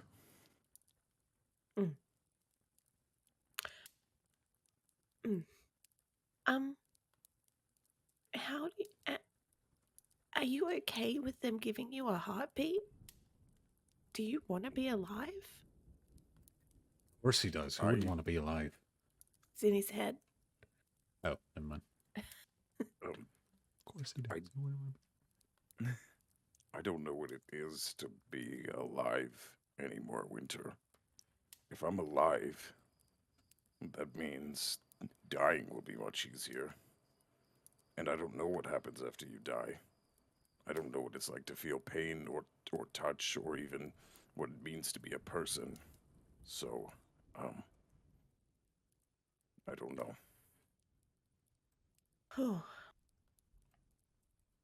Well, if it gets too much and you need to run away, just like flap your hands in the air or something.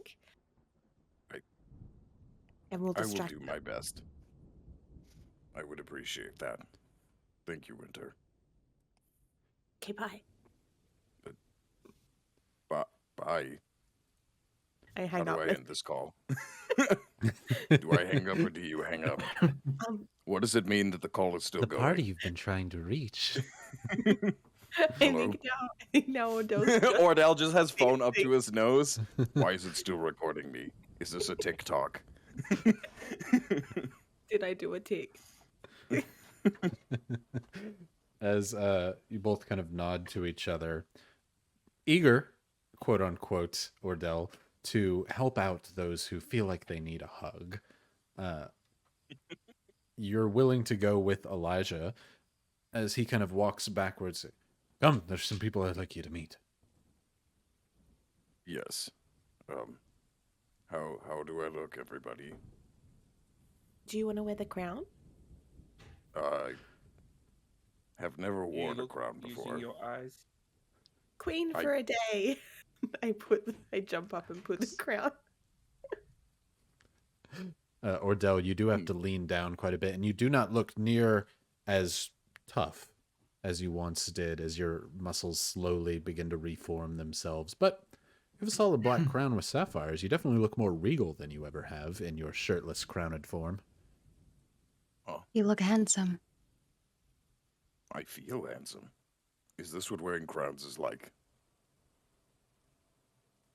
After I will buy myself one of these. Yes, you're very yes. handsome. I think it would be insulting to Emma if I let you keep it. Oh, that is why I said I would buy my own. Or make my own. Oh, we could all have crowns. I would like that. Ooh, what if we make a crown that we each have our own, but then we make a special crown that goes on our crown when it's our day? Then it's more so like, or we could make a sash that says it's my day. This Emma's is gonna stay in the ring. It is ill-advised because crowns usually denote being a target, and being a target is not a good idea. But if we were all wearing crowns, it would be very confusing as to who they should target. It would mean you would all be targets, so it would be easier with things like your ability to fireball. So you just target handsome people that look great in crowns? I target whatever I've been informed to target. Interesting. So do Exie you want hunts yours? hot people. I Do you want make. yours to be a Do sneaky you crown? also call them shiny? Ooh, that's a good word. Today I am shiny.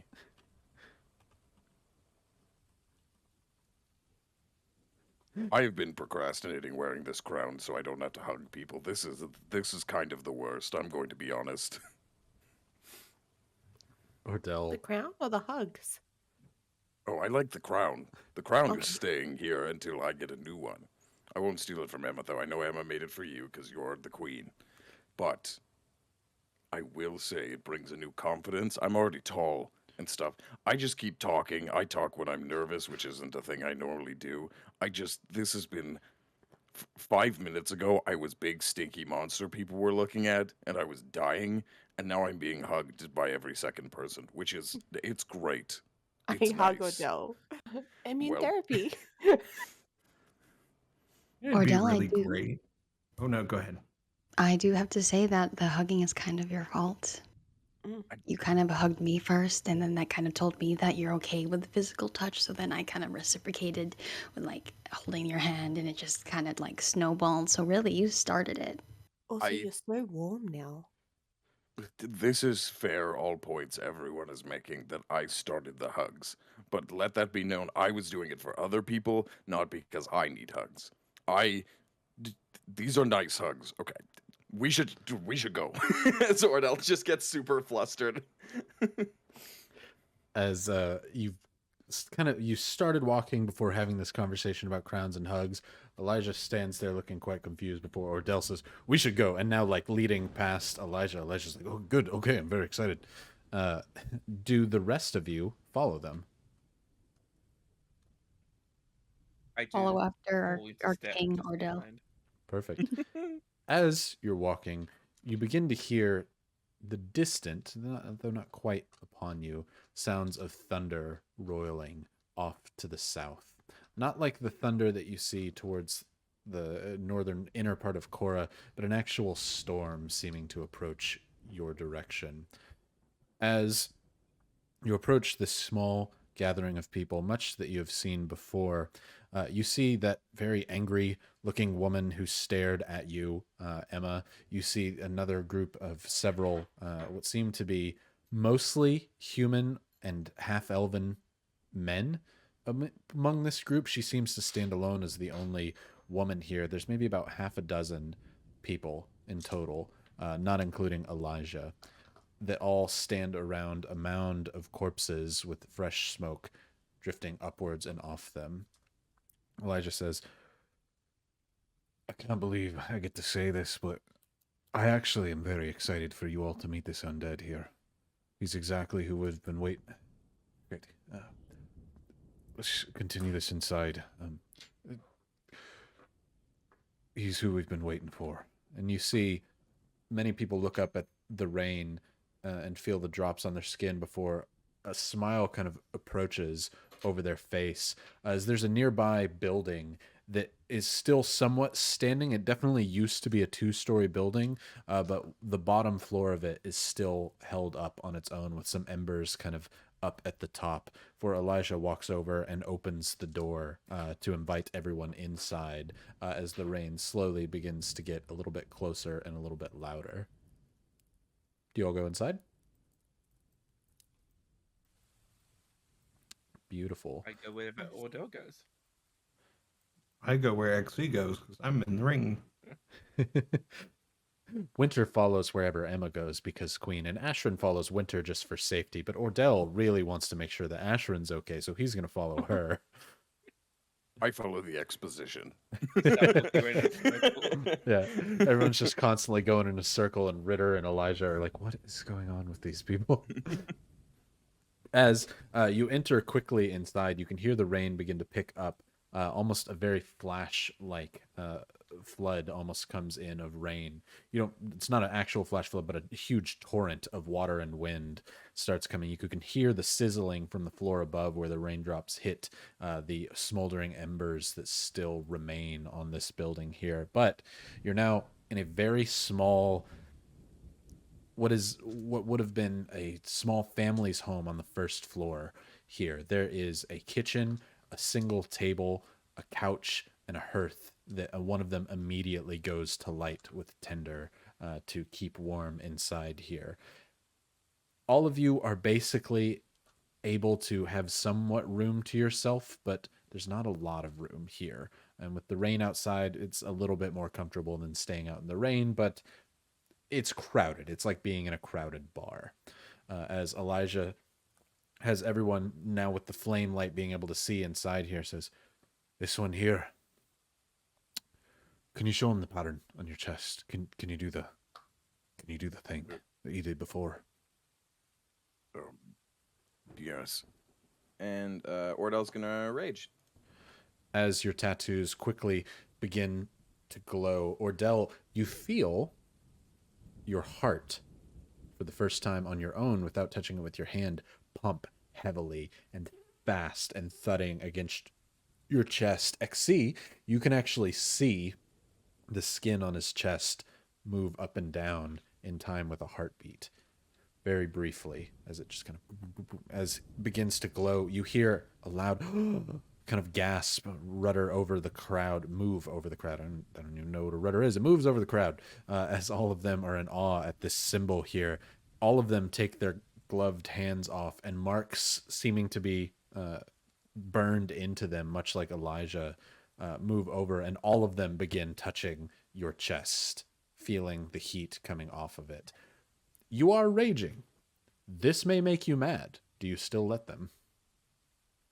I think Ordel's keeping the rage not as like an anger thing, but right now it's like adrenaline and like anxiousness. I think all of these people surrounding Ordel, like Ordel looks like he's worried and concerned, but he is not gonna lash out at these people. I don't think so. Okay. As they all put their hands up against it, another gasp kind of pulls away.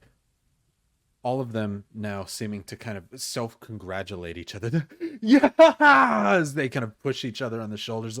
Yeah! A cheering comes between all of them. Kind of a chant appears before them. Yeah! Yeah! Yeah! All of them very excited. Save one in the group. The female that you saw before seems to have a sour disposition to her face. She looks at you with just general skepticism and disbelief in her eyes as she kind of pulls away. Elijah joins in with the other men and just kind of seemingly something that they've been waiting on for a long time.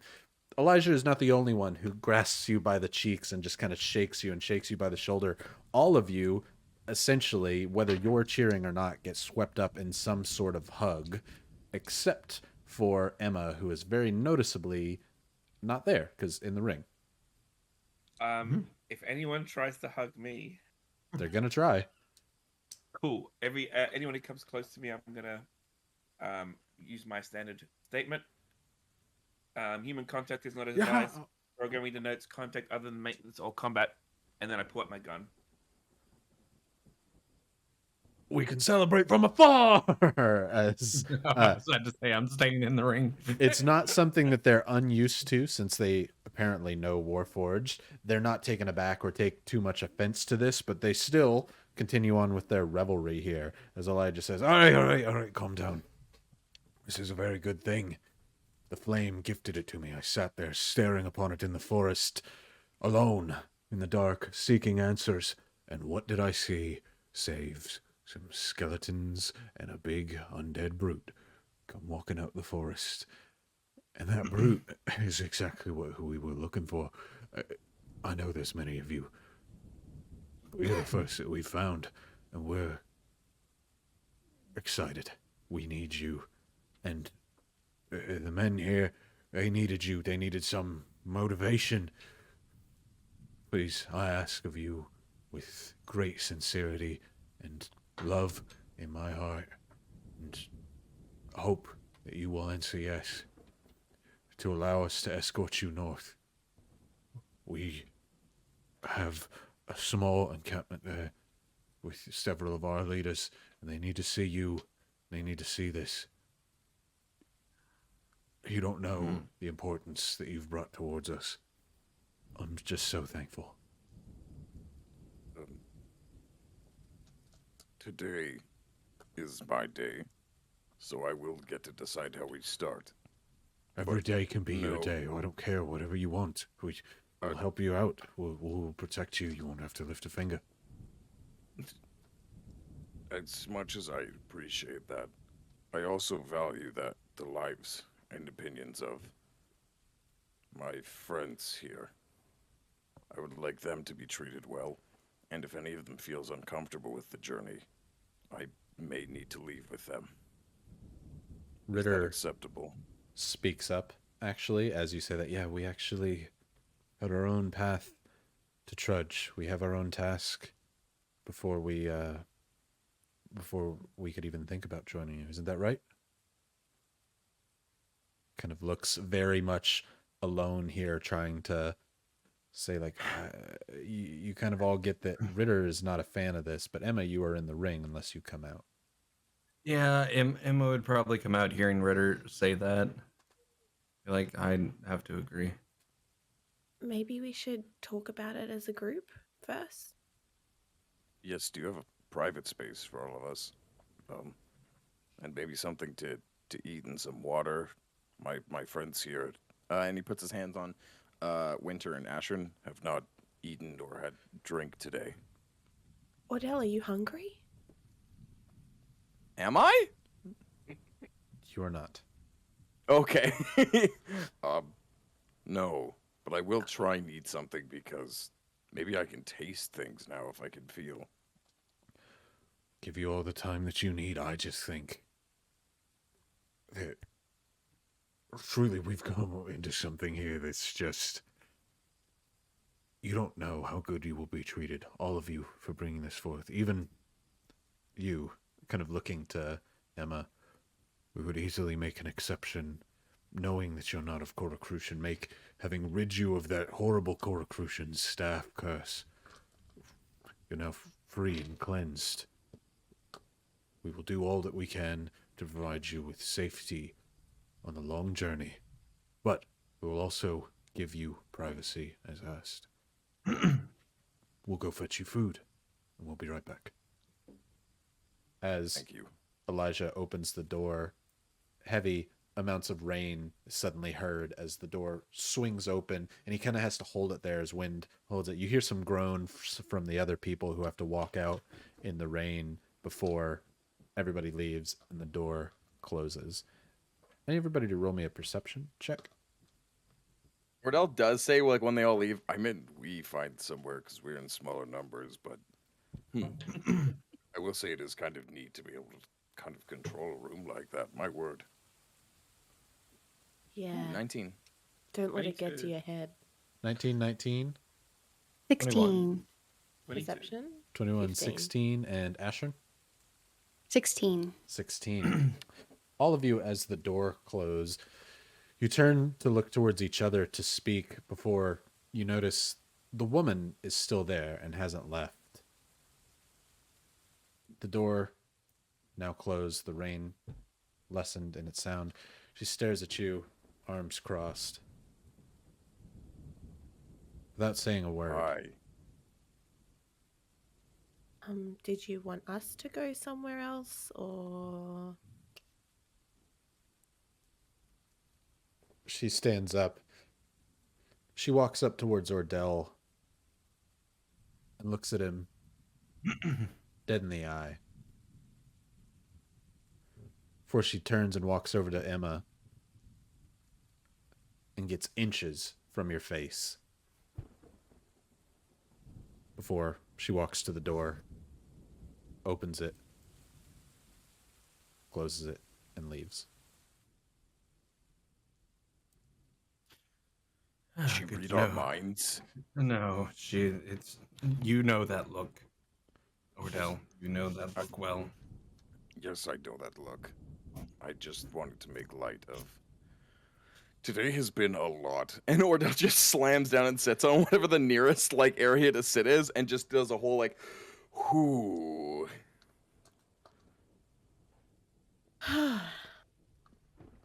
So, King Ordell, I know it's your day and you are kind of like a savior to these people, but what exactly is in the north? Did I miss that? They said they want us to take us to a camp there. They said I- there was people there. Why? Just because you're some type of savior to these people? What if these people are crazy? What if they're cultists? Ritter speaks up at that. I believe that they are. I have not heard of their camp to the north, but I've heard of the dastardly things that they do here in Old Cora. I spoke to I Emma will briefly. supply- I do not think we should go. I will supply correct information. Please? Can Ready to react to that. can you do that now? He said, please? All the biological just look at Bexy like, okay, okay, Okay. waiting. I have conversed with the other warforged here. There definitely is a camp, and there are more of all kinds of this crew. But I did detect that there was not complete information, and this has caused me concern. I do not understand what that information missing is, but if there is missing information, that should always be concern. I agree. They also keep talking about cleansing people, which doesn't sound great. I have not ever been more in agreement with you, XC. I have heard of towns being cold entirely in flame. Purely because there's a spotting of a single undead.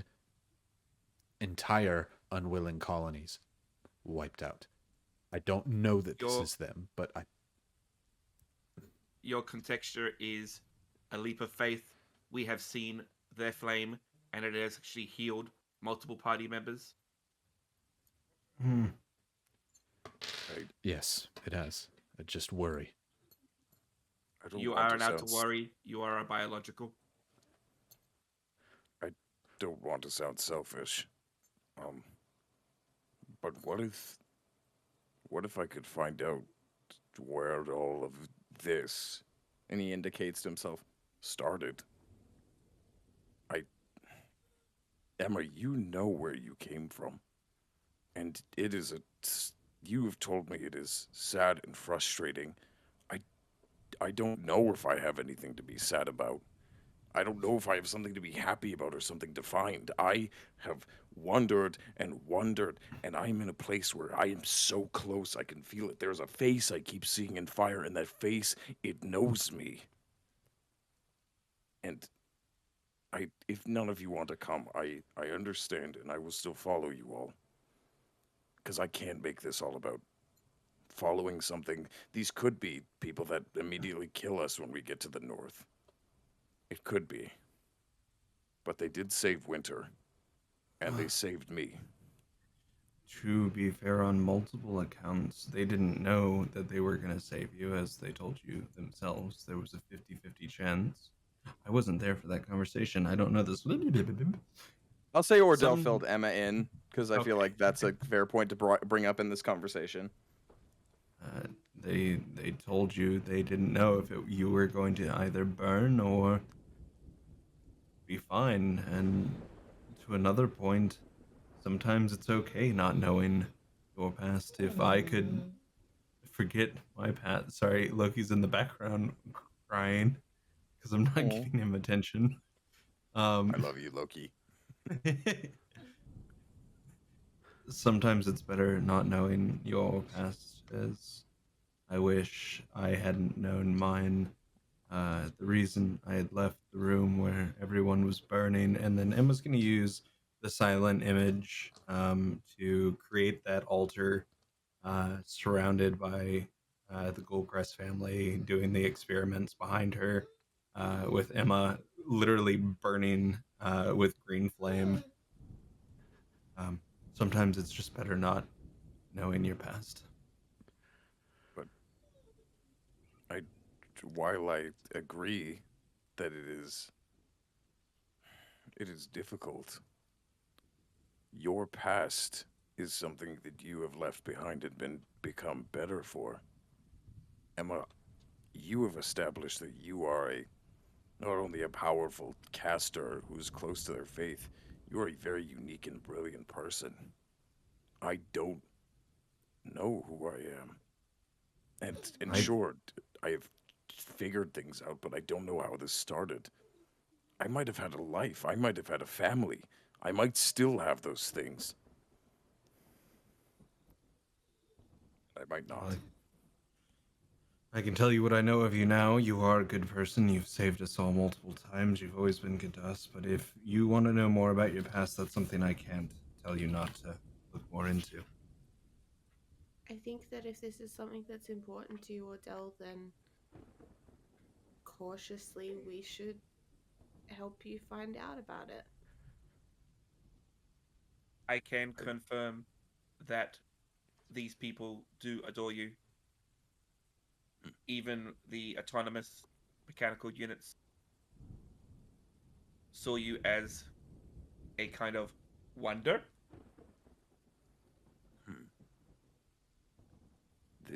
Elijah also mentioned our needs would be taken care of while we travel.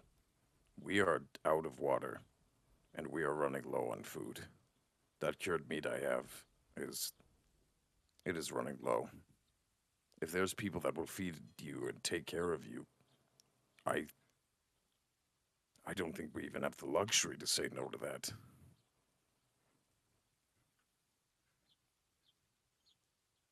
Or we can just take the resources and run. I think that's the plan, but I will yield to the group's decisions. Or will you come with us? I will. I'll just sleep easier once we have a bit more knowledge of where we're going. I also don't feel comfortable going to my camp if we're going to be going with them. I don't want them to know where I stay. That's fair. Do you think that we're going to be at any more of a disadvantage escaping them now than we would be well fed and on the road? It's raining. It's dark.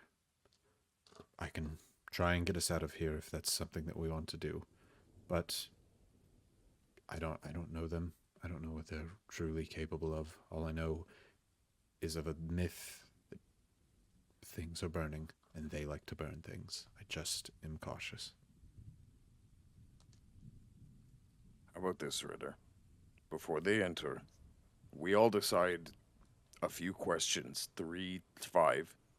If they can't answer those questions confidently, we go right when they turn.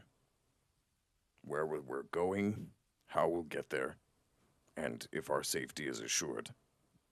Is that fair? I think so. That's fine. Yeah, I think I mean, so. personally, I would like to know what they do with deserters. Or, I'm sorry, that's kind of a harsh term. Maybe people who leave. I mean, it could be a cult. I'm not talking from personal experience or anything, but how they treat people that leave them is kind of a big tell of them and their judgment in general. So, and Ashton starts to like just look down awkwardly and kind of kick dirt around on the ground. It's a very good point, Ashford. I agree. So we hear them out? Yes. And I thank you all for taking this leap with me. And remember, if we need to leave, we leave. If I don't get answers, maybe some other day. General Ordeal, I may also, if you would like, integrate or interact. Probably better than integrate. Woo! Going a bit far with that one. Interact more with the autonomous mechanical individuals to gather more information. Yes, that is a good point, Dexter. You could learn a great deal. They may be able to help you find your comfort in autonomy, but also find some answers. You and I have been sleeping and hiding for a long time. I may require the assistance of Ashrin when I do. And I look to Ashrin. Still looking at the ground, kind of hands behind her back, kicking dirt. Yeah, sure, whatever you need from me.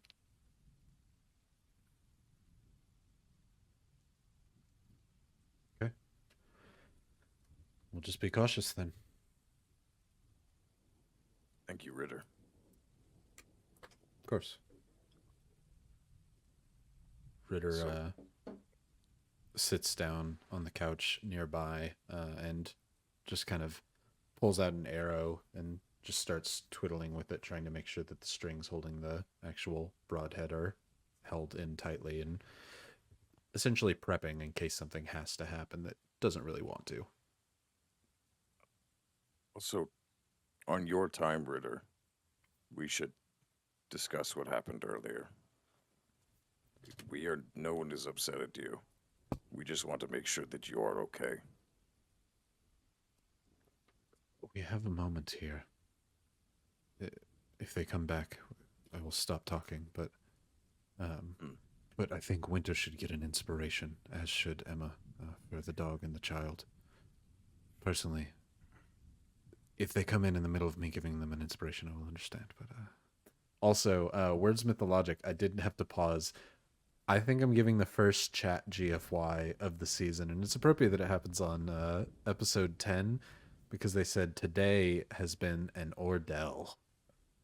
And it just hit me. I'm putting it up here. It's just so, I'm thinking GFYs should work the same way that inspos do for chat, that they can give them to any one person that they want, including me, for fairness' sake. So Words has earned the first GFY, but can give it to any player or myself if they would choose to. Yes, as Ritter says,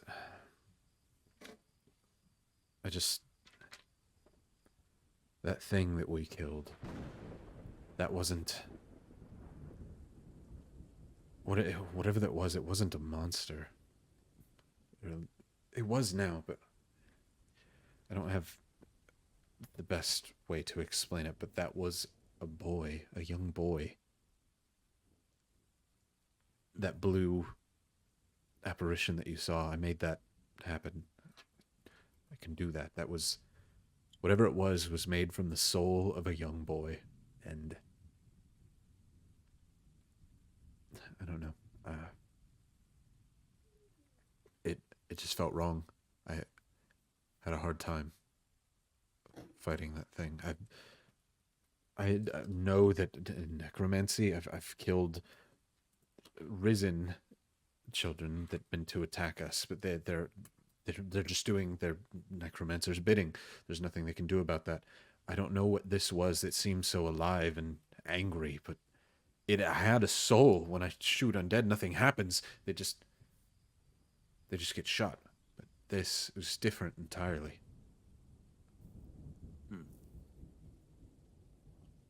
I've never heard of anything like that. I don't even know if I'd have a soul if I was hit. So Do you we'll want to have see? keep our eye out for this narcoleth things. I mean, if you want to test it, I have a soul. Wait. You said it's made of a child. So Seem to be. if you hit someone and could see their soul, would you see what they look like? Yes. See their It's true gonna get self. answers. You could see what Emma and I look like then. What we looked like in life. Oh wait, no, we saw a picture of you, Emma. Wait, Not of a significant other of Emma. Wait, you didn't? Did I It just? was Emma's girlfriend. what? Ooh, someone found the pic. Ooh, that was not told to you yet. Yeah, Emma's girlfriend. What? I have Wife? fucked up. Partner? What? What? Ashley just kicking dirt and starts walking backwards. Ugh. The hell are you talking about? You guys hear that? I think I hear the Knights of Fire need me. Oh, yes, I'm coming. As Ordeal goes to leave the room. What No, we the haven't hell are even you squared all the questions yet. talking about? You There's a picture of you, Emma. You have You a are purple. spouse? Where did you find? No, I don't have a spouse. What? Just someone you're romantically interested in? Then why are they not traveling with us? I don't understand. No, XC and I literally saw the picture. We were both able. XC, hello, robot brain can analyze corpses and figure out what they look like. Looked at the picture and immediately said, "Oh, hey, that's Emma." Categorized sorry. pain in the ass. What picture? There was a picture in a book or something, and then I picked it up and I was all weird about it, and I was like, this isn't who you're dating. And if you are dating, we fully support it. They look gorgeous, but why would you date someone that looks just like how you would look if you were alive? That is a new level of vanity. I'm sorry, General Ordeal. I do not remember such picture. Wait, what? Look the exit like, yeah. XC get an inspo. Am I being you- gaslit right now? I was lit by oil, and I am being gaslit again by Et2XC. I do not see any form of gas, though I did see your body move before, involuntarily. Maybe there is gas inside.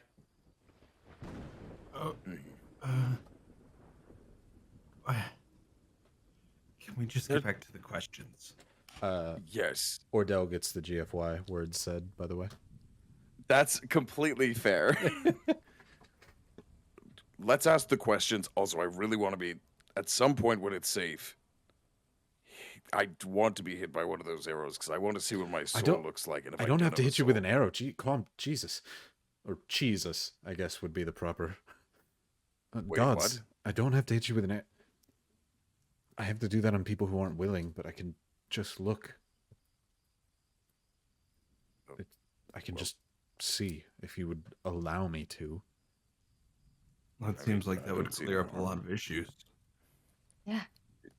Yes, if I have no connection to the people here, then we have no reason to follow them north. Emma, There will be answers immediately. Emma, come here. Let me, if you wouldn't mind, I could do it on you and clear up this if you have a date or not. I don't care what I looked like before. We don't have to clear that up then. I just will assume that you have a love letter to someone somewhere. He kind of gives a wink. What? And Emma's like just throws up her hands and just walks away from the conversation. Ordell confused. eventually holds up like a little piece of paper with like a poor stick drawing of like the tiefling It's that's just purple. a stick figure. This is you. This is what you looked like. See the horns, and they matched yours, and you had the little thing on your tail, the little dangle doodle crescent thing. This is I you can as a human. confirm This is the first time I have seen this image. XC, I don't. Why? Did Also, we I feel like this drawing is uncanny. Did we give the photo back? Not the photo, the drawing. We gave the drawing back, I right? think you put it back in the book, I thought. Yeah. Yeah, it was hidden back in the book. Yeah. I mean, if That even more so confusion. Like what? Don't you carry that book with you, like in your back pocket somewhere? What book? I have a library. I don't even remember. Can I roll a history check to see what book it came from? I thought she had like a Absolutely, you journal that can. she. Yeah. I thought she writes like a journal every night or something. Burning. Ooh, natural 20. Give it to me. Gimme. Emma, you said that it dropped out of your book in your pocket before. What book did it come out of for Ashrin to I don't 100% remember? I don't know. It was the cheeses, right? That's right. It was, what was his name's Guide to Cheese? Oh, okay. Edward Stilton. Yeah, Edward Stilton's cheese recipe book. Yes, Ashrin, you immediately what think are you talking about? Edward Stilton. You got to convey that thought, though. I mean, Oh, yeah, I say that. Sorry, I thought you were saying it for me. oh. See, Edward Stilton. Emma's gonna go back in the ring and go find this damn book. Emma, quickly you look around. You have it alphabetized. Stilton. There you go. Do you come back out, or do you look at it inside the? I'm gonna look at it inside the ring while they're doing their thing. Roll an investigation, real quick. It's not me. +2, so 15. 15. You flip through the pages. You see several pictures, hand drawings of cheese wheels. It's very hard to tell the different cheeses apart when it's just charcoal drawings, but they are still there. There is a picture of a young tiefling woman with a crescent-like tip to their tail, just like yours. See, it's your spouse or significant She's in her other library. or girlfriend or loved one. Oh, right. I'm in my ring. You stay out of this, winner. God damn.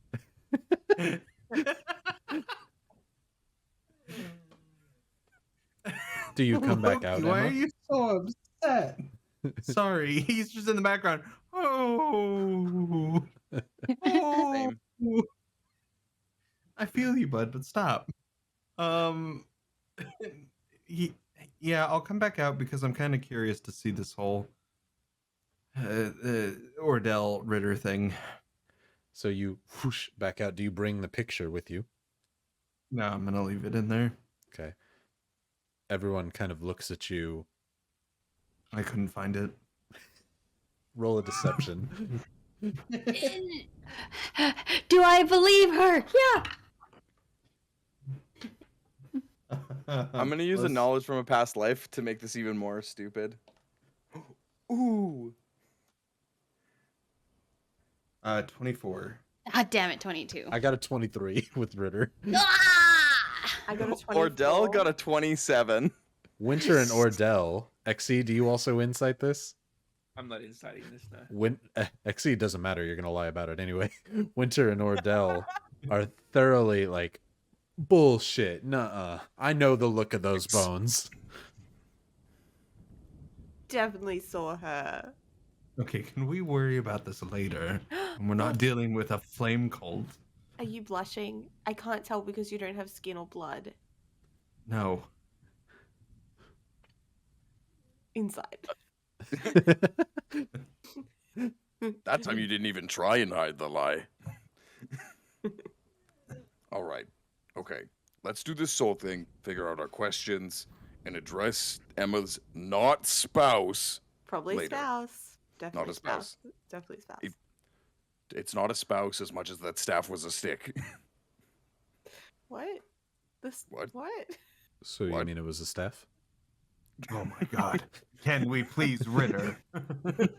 Fine. Yes. No, I could. Are we formulating questions to ask them? We might not need to ask them if this works. Okay. Ordell, come here. For Ritter reaches out a hand. As if to offer grasp my yours. hand. As you do so, he says, "You sure you're all right with this?" I've never been more sure of anything in my life. Ritter grabs your hand and he pulls you almost suddenly, very, very quickly, you feel yourself being jerked forward and barely like, oh, held onto your feet as if somebody's just in a handshake and then suddenly jerks you forward. Before Ritter looks at your hand and then up at you. His eyes go wide.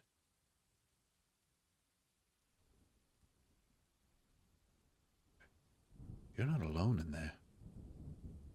What? He takes his hand and puts it up to your eye as if to look deeply and like pries your eye open.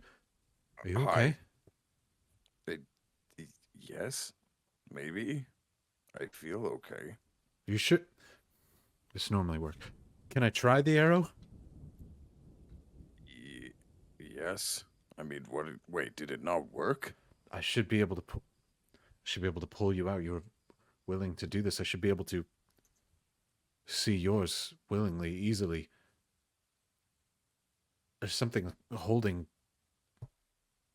it in there. Or you either have none, or there's something keeping your soul in there. Maybe I need to relax more.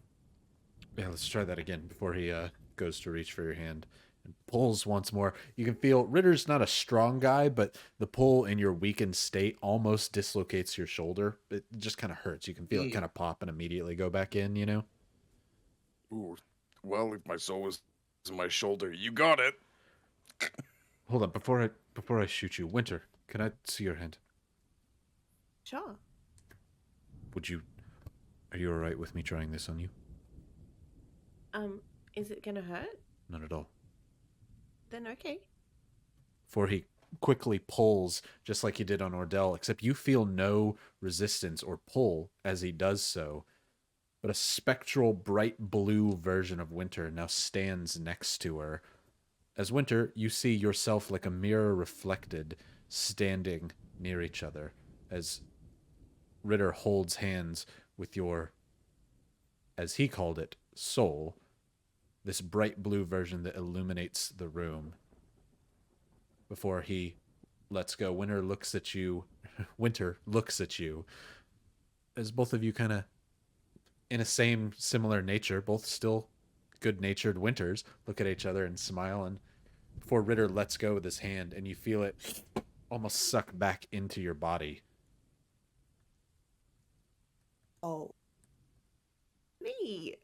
Immediately as you do so, your memories change from your thoughts of your body. You now remember having been pulled out and seeing your body, not your soul. Whoa. Was I alive during that? Are you... If What anybody happens should if know, you don't put me back in? your soul's connected. You're alive. Your body's alive. I can sever it. But probably wouldn't want that. You, if anybody should know, bodies are just hosts. You're a necromancer.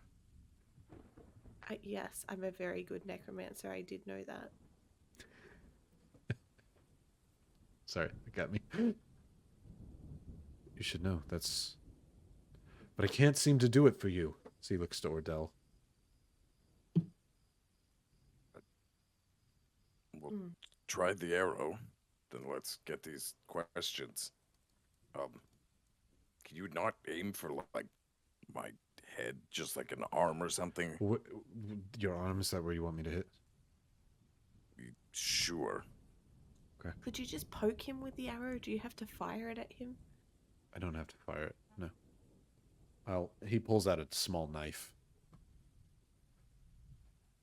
The arm, you say? Yep. As Ordeal's just gonna like bite on something, knowing now that he can feel pain. You put just a small like wooden spoon from the table nearby in your mouth, and you go, "Yep." And as soon as you do, kind of like a doctor who's like, "All right, on 3, 1," and then does it right. As soon as you say "yep," you get just with a very quick stab with this curved knife right into your left bicep. It hurts. It is, you just got stabbed. You take 7 points of damage. But nothing happens. Oh, Okay, that shouldn't happen. mm. Let's figure out the questions. At that Let's point, wow. you hear the door open, and Elijah comes in with a small bag in his hand, as well as all of the others. As soon as the door opens, the loud, heavy sound of the rain as it slides on, and they say, "All right, what are you doing?" Before they drop what seem to be a couple of small cooked, almost like chicken legs that they must have brought with them onto the floor that come out of the burlap sack. All of these people pull their blades out as they see Ritter standing there with a knife pulled off just freshly out of your bicep. Wait, Oh, it's fine. wait. It's a fine. consensual stabbing. He can look at souls and stuff. He was helping me.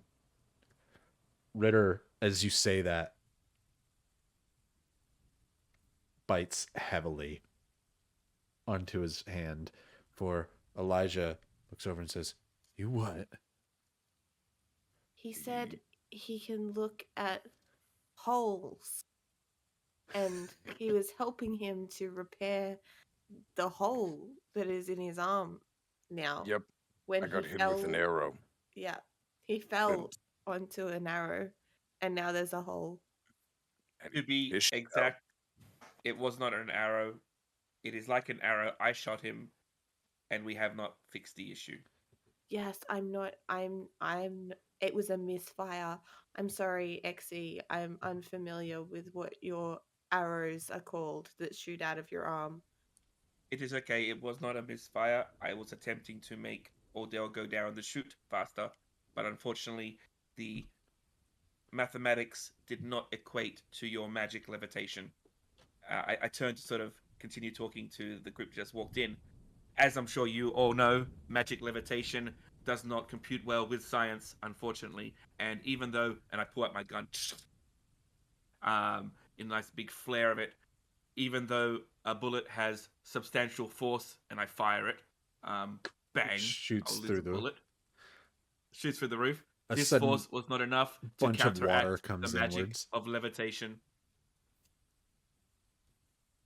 All of the paladins are jaw-dropped. Not only the original 7, the 6 men and the woman, the 2 warforged are now inside with the door closed. This is a very crowded area. Most of them have some sort of weapon or sword drawn. As Exy shoots a bullet through the ceiling, rain immediately starts pouring in through the bullet hole from the torrent that is coming in from outside. You can all hear the rain much more heavily now. As everyone stands there for a moment, kind of shocked and jaw-dropped. You shot him. And you stabbed him. And you can look at souls? It's What? more so when you look in someone's eyes and you see their soul. Like with us, Elijah, our hug, and we see each other's souls. That Roll- kind of connection. Roll persuasion at disadvantage. Yeah, fair. I'm gonna use my last knowledge from a past life because I feel like I need it. Can I Winter. help with my... If anybody wants to aid, they can try. I mean, Winter. definitely my whole thing was to try to get their minds off the idea of the soul, but Yeah. Winter, might you allow me to levitate up there to fix this hole? the Exy, hole, your the hole in the roof? distraction has Yes. lowered the DC, but Ordel's attempt is kind of half-hearted and floppy. Okay, well, still it's a 15 total. It was 12 plus 3, 12 was the lower number, and then a 19 was the other one. As Plus another 1, I think. Oh yeah, yeah, so 16, sorry. Winter, do you levitate Emma? If Emma asked me to, sure. Didn't you ask Emma? Or am I dumb? Mhm. Yeah. Okay. Yeah. Yeah. So Winter says, of course, before Emma suddenly begins flying upwards, creating an incredibly chaotic Beep. situation. Before you attack me, I'm fixing your roof. And Emma's gonna try and go up towards the roof. This is when Ordel tries to convince them, like, no, like looking in our eyes. That's, like the hug that we shared earlier. Come on. bring it in. Before Elijah's like, of course, I mean, you can always tell something by looking at each other's eyes before he puts his sword back, and he goes to hug Ordeal, but he is stopped by a hand on his stomach by the woman who looks over, says, No. What were you trying to do? Why did you stab him? He asked me to. That's no lie. Right. We've been looking for this man for a long time. And if he is who we think he is, or at least one of who we think that he is, he's very valuable to us. Alive. And you stab him. Hey, I'm gonna, Emma's floating. I'm gonna Emma's like, step I in. can fix him. He's going to take a step forward to kind of be in between Ritter and this no-named individual. Uh-huh. And I am, I believe, taller than her. I'm gonna Oh, look for down. sure. She's like 5'6". Please state your designation so I can address you properly. Sasha. Greetings, Sasha. You may or may not realize, Ordeal, for the past countless times, has been undead and unable to feel any pain. When some large transition or change to your life happens, I'm sure you'd want to experiment and find out what different elements have changed. Go ahead and roll a persuasion. No disadvantage. That's a good persuasion. Sorry, at disadvantage or not? No disadvantage. It was a good one. Awesome. Well, my persuasion's 0, but I rolled a 16, so that's the best I can go for. Solid. Okay. It says, I feel like maybe a small prick on the finger, not driving in a dagger to its hilt, would have been better used. You are 100% correct. A small prick in your finger is equivalent to a dagger in Ordeal's gigantic arm. You roll persuasion one more time, as your first one kind of opened the door to a continuation. Another 16 flat. Okay.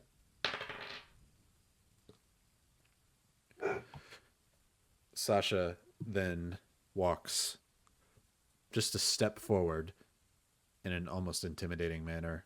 Says, "Is that true?" Looks up to you, Ordeal. Yes. Before Ordeal answers, if I can jump in, Ordeal. Oh yeah, Oh, absolutely. okay, yeah. Yep. Please ask your autonomous mechanical individuals if we are able to lie. And then I look past her to the two warforged in the back. The warforged look at each other, or we can lie, but it comes at great pain. Information withheld is better. But you are very forthright and have been so far. I would Fine, listen sorry, to him, Sasha. Yeah. Yeah, you can continue if you like, but he does offer a word of I'd be encouragement getting to it. say that Sasha should listen to you. I don't know you and you don't know me, Sasha. I will tell you this. 20 minutes ago, I did not have a heartbeat. My chest was not warm. I could not feel pain. Nor could I feel the cold of the rain. I feel the rain on my shoulder right now. I feel the heat in my chest. Emma's working on it. Emma's up there mending. And further, I need to know the limits now that are overcoming me. I have taken a great deal of wounds. As Ordeal's still like shirtless, shows like every single like large axe mark, all the burns on his body, gashes and things. I have been rended to pieces. I have been burned alive not by your fire. If I cannot take a dagger, I cannot take anything from my friends. So I understand the apprehension. Then why did you say soul? as that was the easiest way to explain what it's like to be mortal. I am not human like you. With I XC's now maybe have explanation, a soul. you can now persuade at advantage with that explanation. Natural 20. Oh, but words did give you a GF1. No, I won't use it here. I was gonna say I'll use it in spell to counter a GFY. As I've got like 8 of them right now. I've been hoarding. Sasha No point. looks up at you and says, I don't know if you really are what Elijah, Medi, and Coax seem to think that you are. I hope that you are. But I don't know yet. If you are what we think that you are more valuable than any of us here. And I would kill him, points to Ritter, in a moment to make sure that you were not hurt. Though I still do not believe it, but I will act as if I do for the time.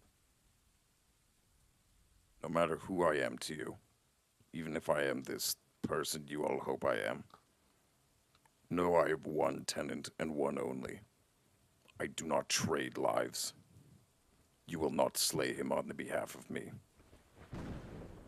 You may protect me all you like, but these people with me, standing behind me now, they are more valuable than gold. And I would sooner give up what's in my chest than let anything happen to them.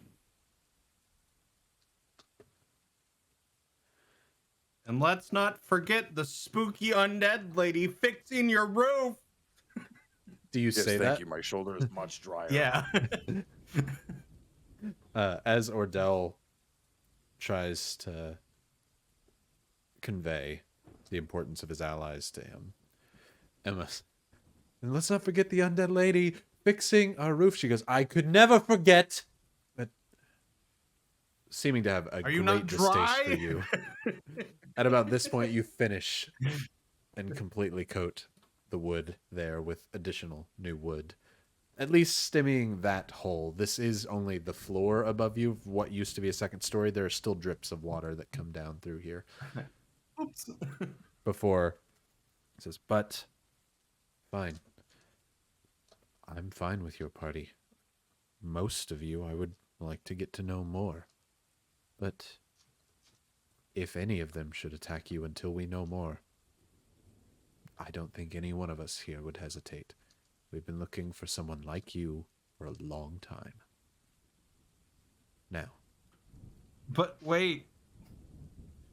Didn't you say you would let us leave if he wanted to leave? can As Emma's like laying up in the air, just looking down at this. that's when Elijah starts to step in. Says, that's what we want to talk about, actually.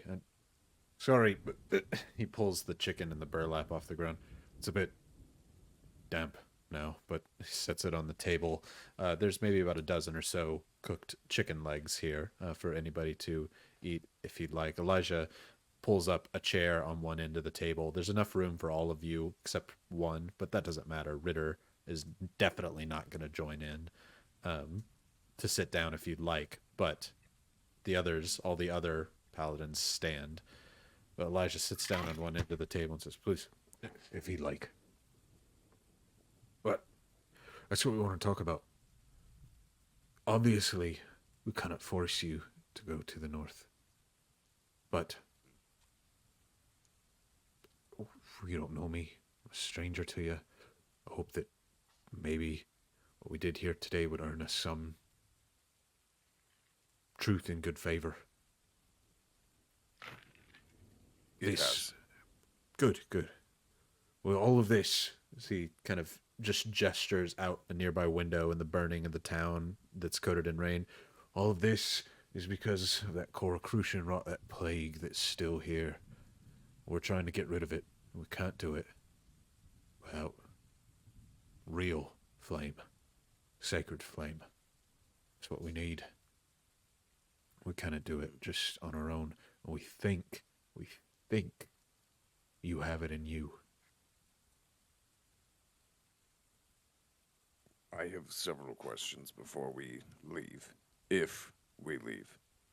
The first being, we need transparency on a few things. Of course. Where are we going, and how are we getting there? Let's start with those. There are a few places that we could stay, but my hope is for everybody to be able to see, I will pull it up here onto the channel. There is a town called Cavity. We have an operation space there. It's nearby the canyon of Frostbite. We're going to pass a lot of other towns along the way. There's lots of danger. Blood stalks the Black Forest. None of it's safe. We would help you get there. Cavity is... it's where we at least last know our companions to be waiting for us. That's where we're planning to head. They may not be there. If they're not there, we'll leave and go somewhere else. And we would be traveling by foot, I assume? Well, we have steeds that we can conjure, but probably not enough for all of us. Maybe we could partner up. Not many of you are strong, though it looks like you may need a horse of your own. This town is mostly burned. Do you think there's any broken carriages or supplies here? We Your burn conjured everything when we steeds go could to a fit. town. That way, none of Korra could use it against us. This building and the one that we were in earlier are the only things that stand, and we'll burn them before we leave. Something I would like to understand. Why do you all burn everything? Pardon the ignorant question, but I'd like to know. It's alright. It's not really our choice. We kind of get chosen to do it, but we're supposed to cleanse towns in flame, prevent any more of this plague from spreading. We go to towns and we cull them. Ordeal, can I ask a question as Emma asks from floating above? Yes, this is... anyone of us can ask questions. What is this plague you speak That of? was my next question. Good question, Emma. Undeath, much like your own, though a bit different, spreads throughout Korra. It's mutated. It's not just necromancers making death no more. It's a disease. It rots and it spreads its people. Sometimes it's undeath that causes bites that begin to spread in town. Other times it's just disease. And rather than let these people suffer, we cleanse them in fire so that they can be reborn anew in the ash. Is it different than the unwilling that the Korra had made? It is. I've never seen one have any sort of sentience like you. Again, but different. And you burn everything, you say? Everything. The more chances Living it has people to as spread. well? Yes. Families? Everything in the town. I'm sorry, did you say you bring them back? No. We burn them. We let the Lord of Fire decide what to do with them. Sorry, the Lord of Fire? The flames that we look into for guidance that led me to you out in the forest that night, that gave you that mark there, that keep them alive, points to the warforged, that give our weapons power, that allow us to do what we're supposed to do, that have called us here on this journey. That flame we follow. You mentioned seeing a face in the flame. Yes. All of us here have seen a face in the flame. That's what called us. None of us were warriors before this. I was a farmhand.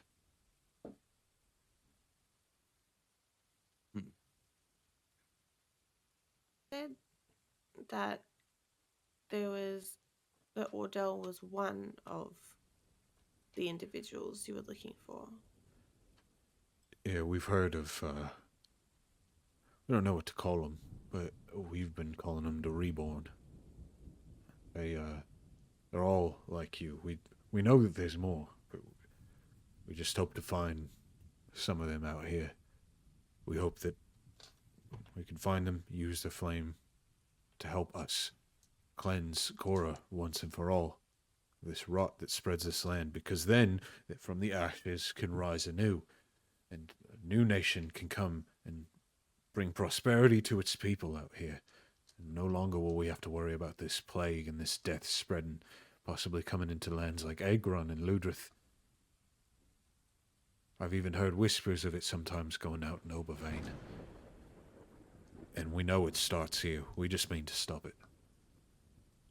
It sounds just slightly, and I mean no offense by this, slightly faulted though, as I too am an undead who carries a literal flame in my chest. Why am I not one? Your flame seems different. I don't know how to explain it, but I can see things in the flame, so can we all. Yours is different. But As I'm floating there, can I use silent image to make a little, like, I don't know, image appear in my flames? Yeah, if you'd like to. What do you try and make it look like? Does silent image have a vocal and semantic component? So that's a good question. Because if it And the does, I reasoning need a sleight of hand. Say that. And the reasoning I say that is it's an at-will invocation. Let's see. It's in here somewhere. Aha.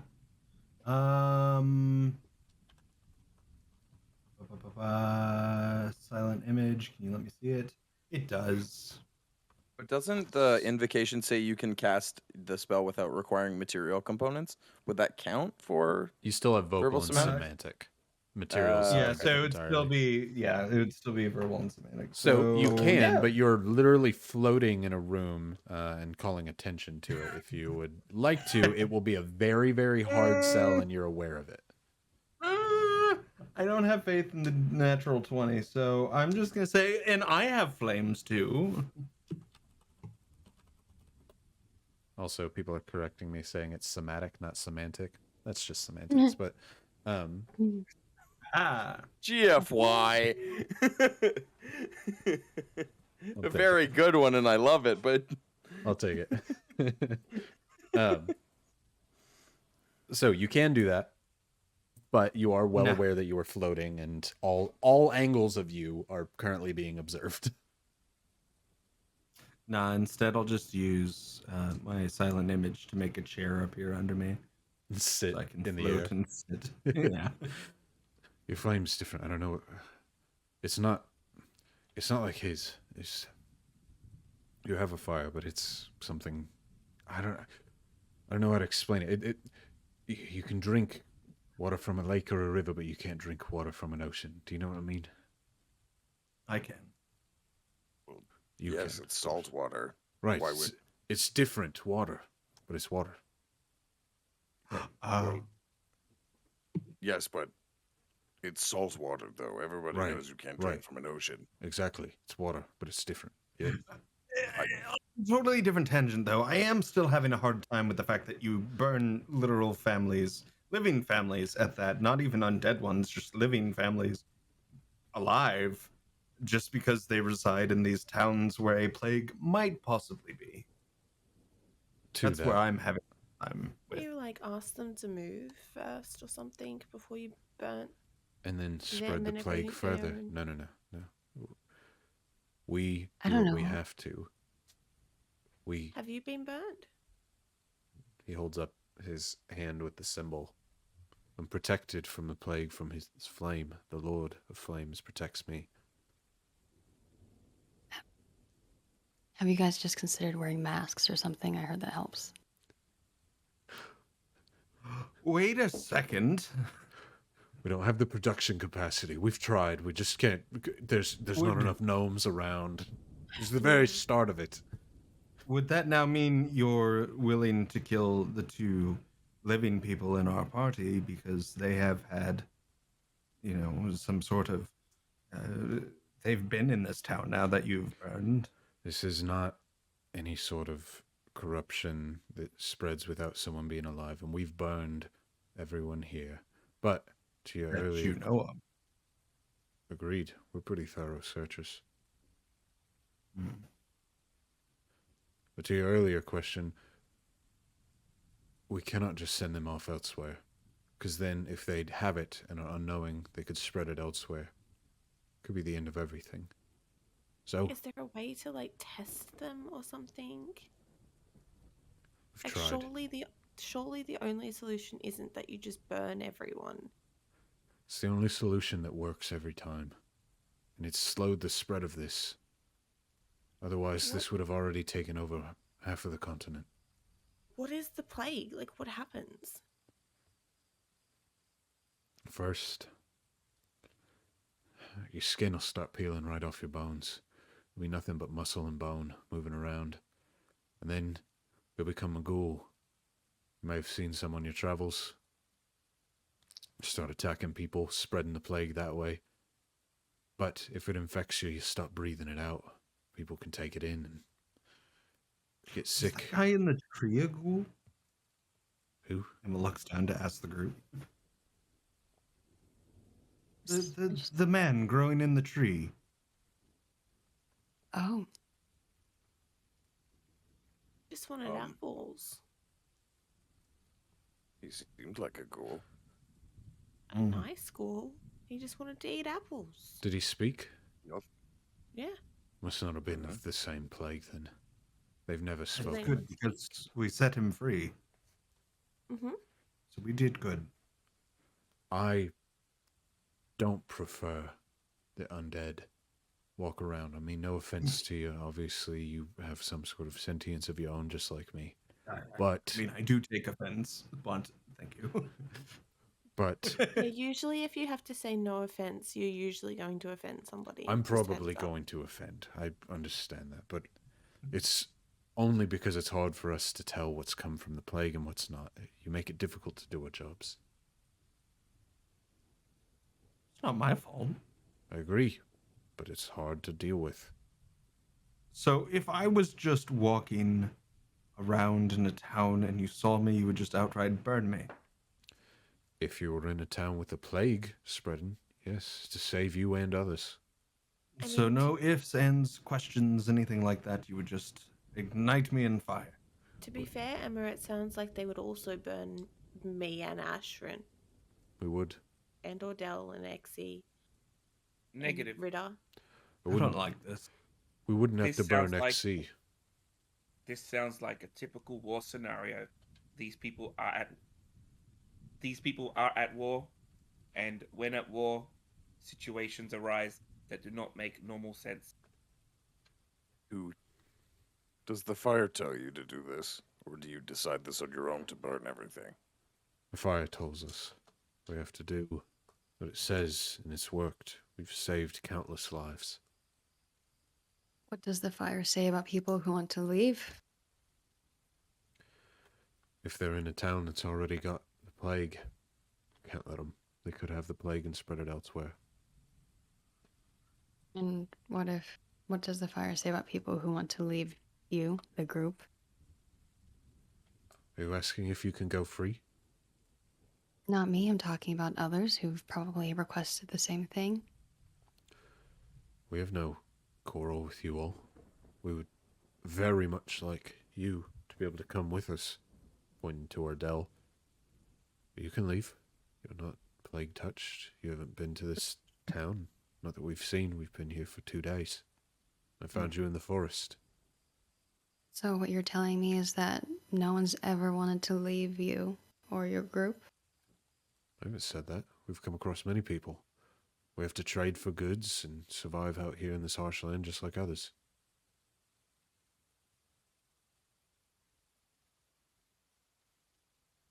Here are my conditions. This is my decision only, and the others do not have to follow this. And if this is not unanimous among us, we do not come. These people, And he points to the party. they are, to you, more valuable than my life is. You will protect them. You will keep them safe. I can protect myself just fine. These two, Winter and Ashrin, they need water and food and rest. My other compatriots do not. They will be provided places to rest, Ritter. privacy, Yes, sorry, Ritter as well. That's Yeah. Ordeal also I'm just- would include that naturally because visual. I'm looking at the For camera. sure. Yeah, Anyway, I'm just messing. yes, yeah, he does include. These three need places to rest, eat, and they also need, if they want, privacy to practice whatever. We have been very open that all of us, and you all, likely have secrets and things you wish to keep to yourself. And that is something that will be respected. Ooh. Emma's going to use message to Ordeal and say, one more stipulation. That angry bitch, tell her to stop glaring at us. As Sasha I'm is saying looking this in directly up at Emma. And the final stipulation. You all, And he like Ordeal pointedly looks at Sasha but addresses all of them. give us all a chance. Even if we're not who you hope we are. We are more than capable to stave off the troubles of this land. And we helped fight those horrible creatures that were in the night. We may not be your saviors, but we are not useless. Is that all? That's easy. Great. Come with us and we'll set out first light in the morning. Protect all of you, just like you're him. If he's important, if you're all important to him, you're important to us. I also want a hat. A what? A hat. This crown I'm wearing has given me a great deal of confidence. It can be any hat from the ground, I'll be frank. I've never had a hat before. I didn't think it was a thing I'd like, but I like this one. Does it have to be a hat? Could it be a helmet? I mean, I guess. If it looks like... I want it... No, it Do you see can't what be a this crown helmet. says about me? He wants a fashionable head accessory. Yes. Let's see what we got. Sure, there's more than enough bodies to go pillage to find a hat. Well, we burn the bodies, but we keep Oh, yeah, anything but valuable that hats we are- need. But we don't typically look for hats, but we'll see what we have. The final stipulation, I guess, because I didn't think of this. We're having this now, but honesty for questioning among everybody. This is all new to all of us, and we're going to be traveling. You're all new to us. Did you feel like I was dishonest with you? No, but Good. I'm saying past these doors, I'd like it to continue. I trust you a great deal, Elijah. I do not know all of your friends, and if they hold the same tenets than you do, they will do us justice. Everyone here, I would trust with my life, as they all serve the flame.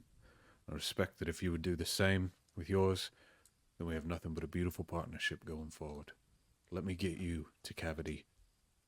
Let me get you to talk to our people. And I will thank you and reward you for the time. I say yes, but no one else. And he kind of looks over his shoulder. Do not feel pressured to do so. Remember, we are either all in this or not. Is Sasha still giving me a glare? As Ordeal kind of, in a way, told her off, she's now kind of just looking downward. But you can see her look at you every now and again out of the corner of her eye. Okay. Next time she goes to glance at me, I'm going to use silent image, and it could be notable, to make a green spectral tongue come out. I If you honestly do, don't then she feel right back great at you. about burning everyone. Perfect. Should we? No. What was that, Winter? I don't really feel great about just burning everyone. Like that, does that start tomorrow?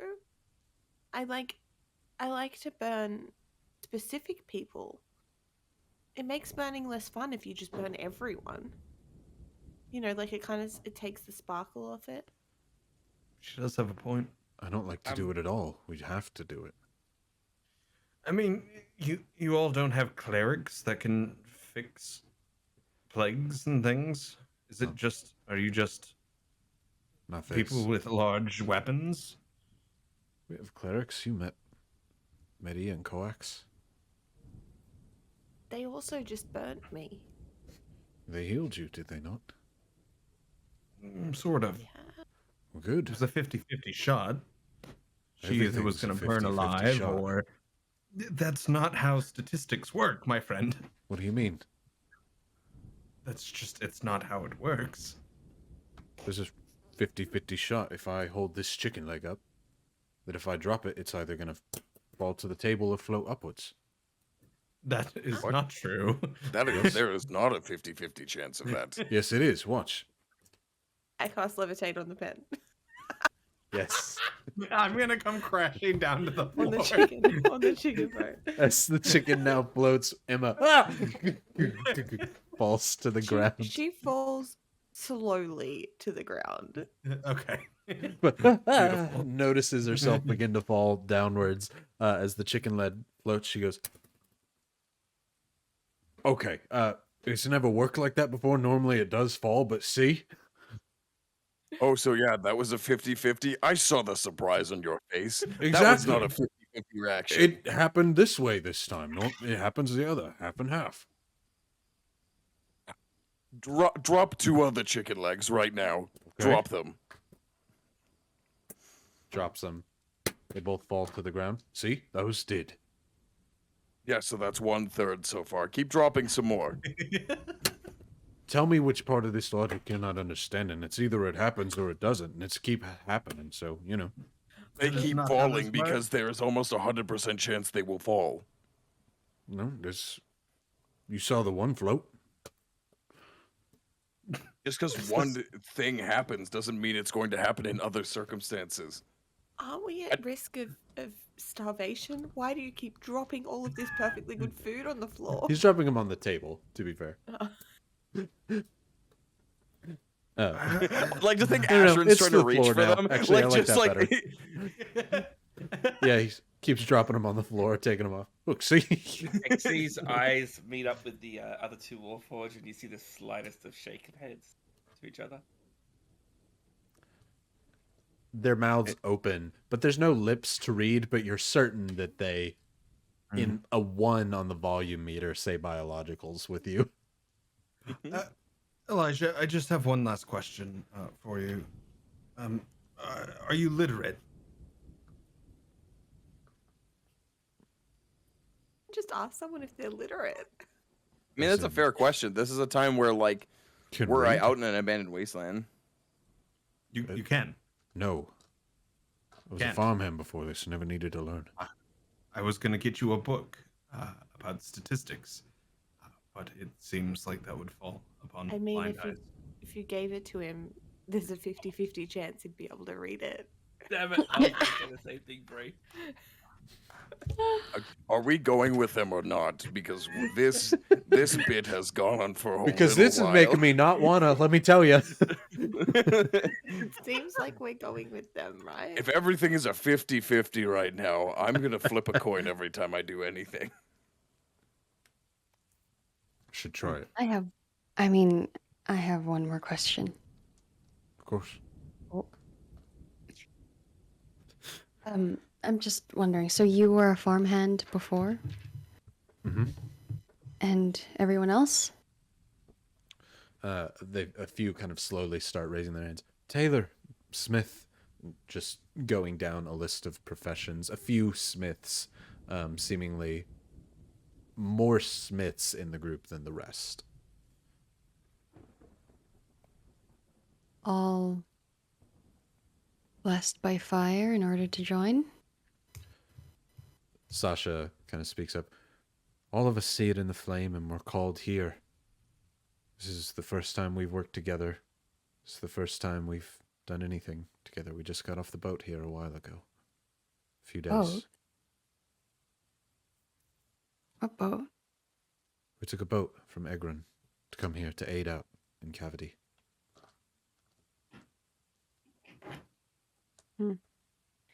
I mean, I'm just wondering if you all were in times of need or weakness and the flame took advantage of that. They all kind of look to each other, a bit quizzical. No. We're blessed by the flames, ma'am. No. I was chosen here to do this. All of them kind of very sure of themselves that, no, this is what I'm supposed to do. Though you are not necessarily sure. Does that mean you are all inflammable? From my own flame, yeah. But from others, no. No, I can still burn. Odd.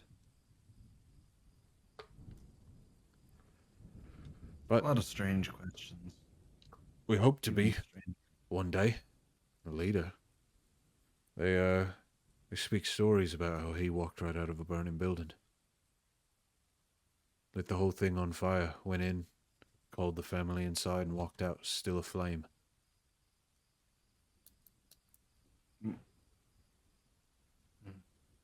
With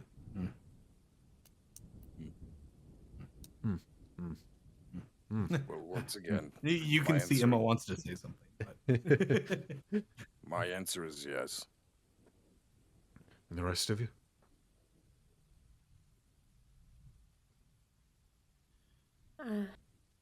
It's Ordeal's day. I follow Ordeal. I'm gonna message Ritter. And Ritter, how do you feel about this? Can they hear me? No, just me. At least I don't think so. Hold on. I don't like that one. As Emma looks over at Sasha. No reaction as you are casting message. I hope they burn in their own flames. What they do is despicable. I don't agree. like it. At least till Ordeal gets some answers, or they show very clearly what they are not telling us. Stick around with us. I'll have your back if you have mine. Of course, I'm not leaving you all. I owe Asherin that. I made a promise. I keep my promises. I just think it's not necessarily the most wise. Welcome to the group. At that point, do you voice your approval? I have to go wherever the robot goes, so I suppose I'll be going to. Ritter also nods and agrees. Yep.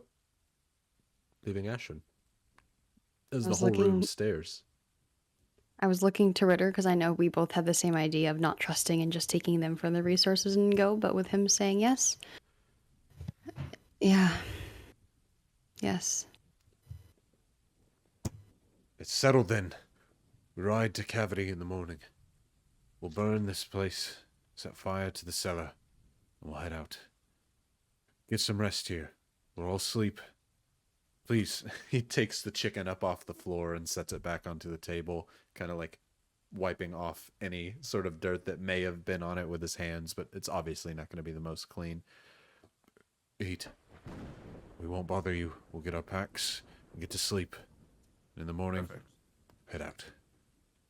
I'll tell you right now, if I wake up and she's standing over me and Emma points at Sasha, I will have words. Sasha looks over to you. If I wake up and you're standing over me, we'll have more than words. Aha. I think we're going to be friends. If As I you- wake up standing over anyone, I may just need to know where the bathroom is. At that, it does a movie or TV show like pan to black for a moment as a bit of time passes. It has been nighttime this whole time, and slowly it goes past midnight, meaning, whose day is it after Ordeal? I think that goes up to Asherin, correct? Ashton's like, I don't want to go. Unless you want it to be Ritter, because Ritter's going to be like, kill him in their sleep. Let's go. Let's leave. Yeah, it's my day, I guess. Sorry, just not used to attention. Okay. As the group kind of discusses whose day it's going to be, and they mark, it should be Asherin's day. You're in this small room that's very crowded. And this is kind of the only place that has much space to it that isn't out in the rain right now. All of the other paladins in here begin to set up their cots on the ground, as if you're all going to sleep in this very small room here. It's going to be like that Guardians of the Galaxy scene in the prison, where everybody's kind of head to toe somewhere on this floor here. I will go stand out in the rain. I will join you, but I'm going to take a bit of a walk. Don't go too far. There's creepy people. Don't I know. go any further than the beach line. Those creatures come out at night. It's just best to avoid it.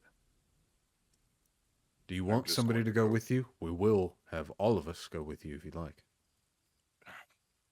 No, that's quite all right. I just want to go sit. Okay. Fine. Nods to you, allowing you to head off and leave if you'd like. So this is basically the, what is everybody doing for the night? Emma, you would rather stay out in the rain than sleep near this many people. I mean, you do have a ring, but the rain works. As Ordeal also is planning to head out. This is not like, it's kind of raining out. This is like heavy, heavy thunderstorm rain. Being out here, you do feel a bit unsafe now that there's not very many tall buildings or trees around, and it is a thunderstorm. Just FYI. Fire's out, right? Yes, because Like of the I am rain. more Oh, than yeah. happy. I am more than happy to stand outside Okay. and have Emma in the ring there. As soon as Emma goes to take a step outside and then looks back at the people, looks back at Exy. Okay. Is that a Drew forgot he could go in the ring Yeah. moment? Yeah. Alex, you see Emma's hesitation to stay in the room or go outside before appears in your ring. It's up to you whether you stay inside or go outside. Is there any windows? There Oh, are. actually, you mentioned there was a second story. There's like a very open second story, as in the second story was burnt down, but it exists. You could go up there. Perfect. With a That's where I patched will be. floor. Okay.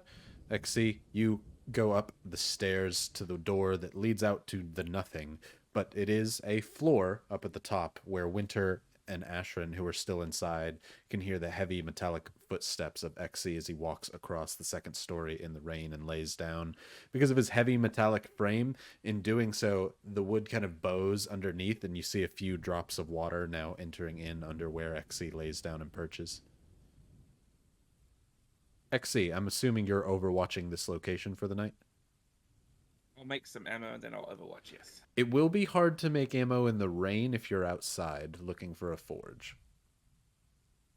FYI. You could, there is a hearth there. You could make ammo, but you're going to have to be inside. No, that's fine. Then I'll maintain overwatch up top. Okay. Ordeal, you're planning on going for a walk. Are you planning on staying out for a few hours and then going back in to rest, or... Ordell wants to find the, like, because it said all the buildings weren't burned. Like, they said there was, like, one other one. I want to find somewhere that's indoor that has, like, either a fireplace or a place, like, Ordell can make a fire. Even if it's just, like, a couple planks that's covering from the rain, Ordell wants to find a spot to light a fire.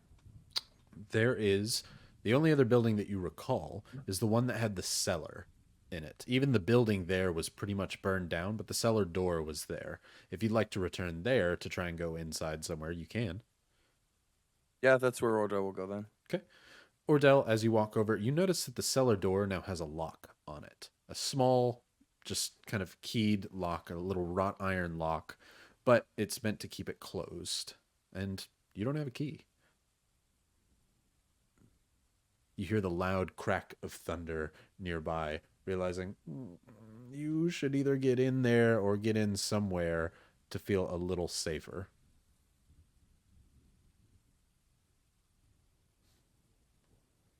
Yeah, Ordell's just gonna try and pull the lock off, or just like try and like pull it apart in a without fully shattering it kind of way. Okay, go ahead and roll me a. We'll do athletics. Try and bash it in. Not the door, but the lock itself. A 14 plus 6, so unnatural 20. 20.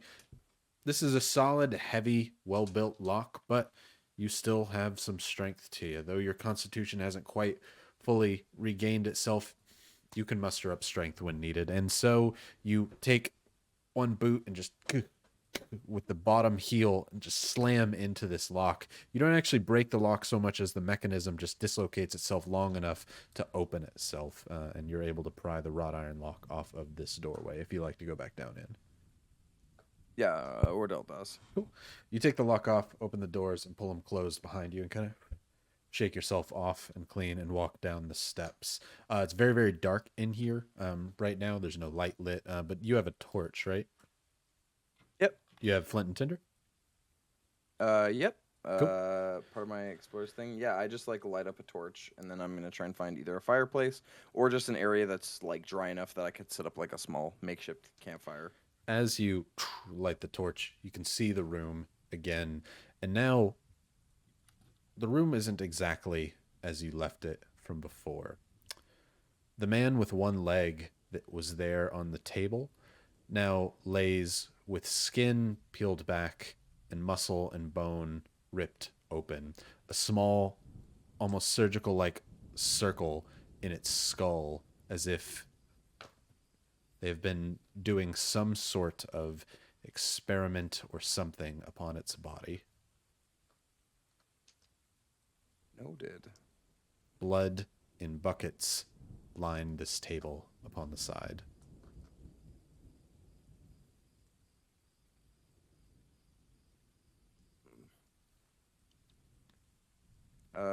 Ordeal's gonna take note of that and uncomfortably try and find wherever he can set up a fire. Okay. There is a small fireplace here onto the side. It's not a problem. You have a lit torch and there's firewood in here. You can easily light a fire and sit and be warm for a moment. When Ordeal lights it, I don't know what kind of role this would be, but Ordeal's gonna try and contact the face. I'm gonna use my last rage and then my knowledge for a past life for this as well, and just like stick my hand in the fire. And Ordeal's just gonna call out and say, I need something. Just a face does not tell me why I'm here or why you are with me. I need even just a word. Help me, please.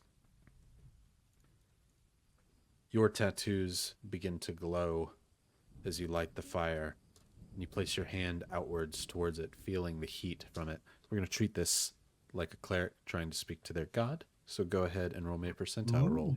You can You add can do it. your knowledge of a past life to this if you'd like. percentile. Ooh, that's spicy. You can do it. You can do it. High roll. High roll. That's pretty good so far. Okay, so a 6 from that. Sorry, wait. Okay, actual question. If I get, is that 0? If you get both on zeros, like how does that work? Is that 100? Did I get 100? I got 100? Okay, I got 102. 1% chance. We need dice cams. I'll give the dice cam. I won't touch anything. That's I mean, to be fair, it's happened to me on stream. So I Didn't would believe it I'd be then 100%. I was like, oh, I saw the 10. I was like, nice. And I was like counting the thing, and I looked over and I was like, did I just like straight up get a 0? Do I just lose? Oh, I lose my hand in the fire. Yep, that's what happens. All right, good session, everybody, and we'll see you later. No, I died. with a natty 100, you sit there next to the flame. As your tattoos begin to glow, you place your hand on the heat of the center of your chest before you reach your hand out to the fire, ask for something, some sign that would tell you that this is the right path, what's happening to you, what you need, before As you're about to touch the flame, you can almost hear, as if it's in your ear, your heart thud. Boom, boom, boom. You pull your hand back from the flame and no longer hear the beat. Before you put your hand back towards it once again and hear it almost louder than before. Do you touch the fire? Yeah, I think with that, Ordeal, like, full on, like, handful of coals. You grab a coal, like stick your hand in the coals. Yup. Okay. As you do so, you feel your heart just absolutely boom, boom, boom, boom, boom, boom, boom, boom, for the first time and since you've been alive. As your hand touches the fire, you don't feel any heat. You pull a coal out from the flames and look at it. And with your thumb, you can almost rub the black ash off of it and see the red ember on the inside. And for whatever reason, hoping to see a face in the flames, you make an eye and a mouth with your thumb. It feels like the right thing to do. Before the coal begins to move, the soot almost realigning itself as the face moves in return. This should be absolutely singeing your hands as you hold it up and look at it in this dark room. But a face looks at you and raises a soot eyebrow.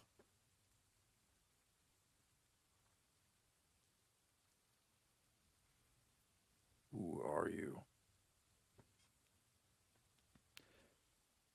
You feel your heart boom, boom, once beat loudly.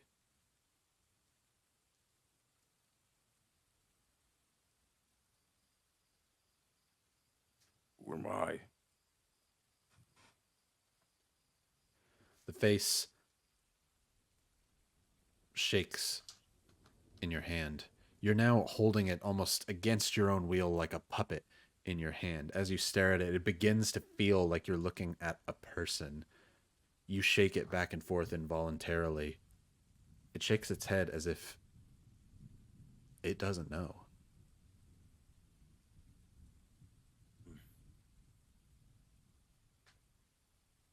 Any of my memories, can you show me something? Do you know me? Shakes its head once more.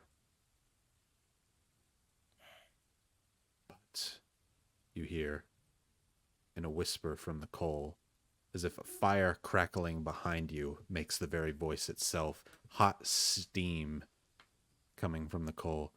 But I know who you will be. Ooh. Before, Winter and Ashrin. As you lay there in the room, are you planning to sleep here for the night? Is there anything that you're wanting to be doing? I had a small thing I wanted to do. Yes, please. While we're like bedding down for the night and we're doing our own thing, I kind of wanted to think back to my background and see if any of the red flags there are seen here. If that makes any sense. Go ahead and roll a history check for me. Okay.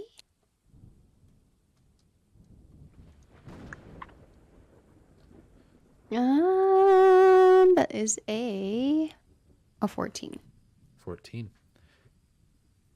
You've run away from home, quite literally. It took a lot to escape the life of a Crimson Elf. You know that they are gung-ho and steadfast in their assertion that what they do is for the greater good of the world, because the world would be better if it were run crimson. That doesn't sound too far from their ideologies here, but where yours is the world will be better if we ruled it, theirs is the world will be better if it was absent the plague. So it's similar, but in a different fashion. You are wary as a result, but you don't know the end result of what they plan to do, but you could foresee the end results of what your people were planning. That's it. So I kind of just reflect on it, think about it, have like some eyes on the back of my head at all times, and never completely settled around here. Winter. Are you? I don't feel good about this. Are you messaging? Yeah. Okay, just curious. I'm worried. I don't either. I have seen something like this before. And there's a reason that don't see that type of thing anymore.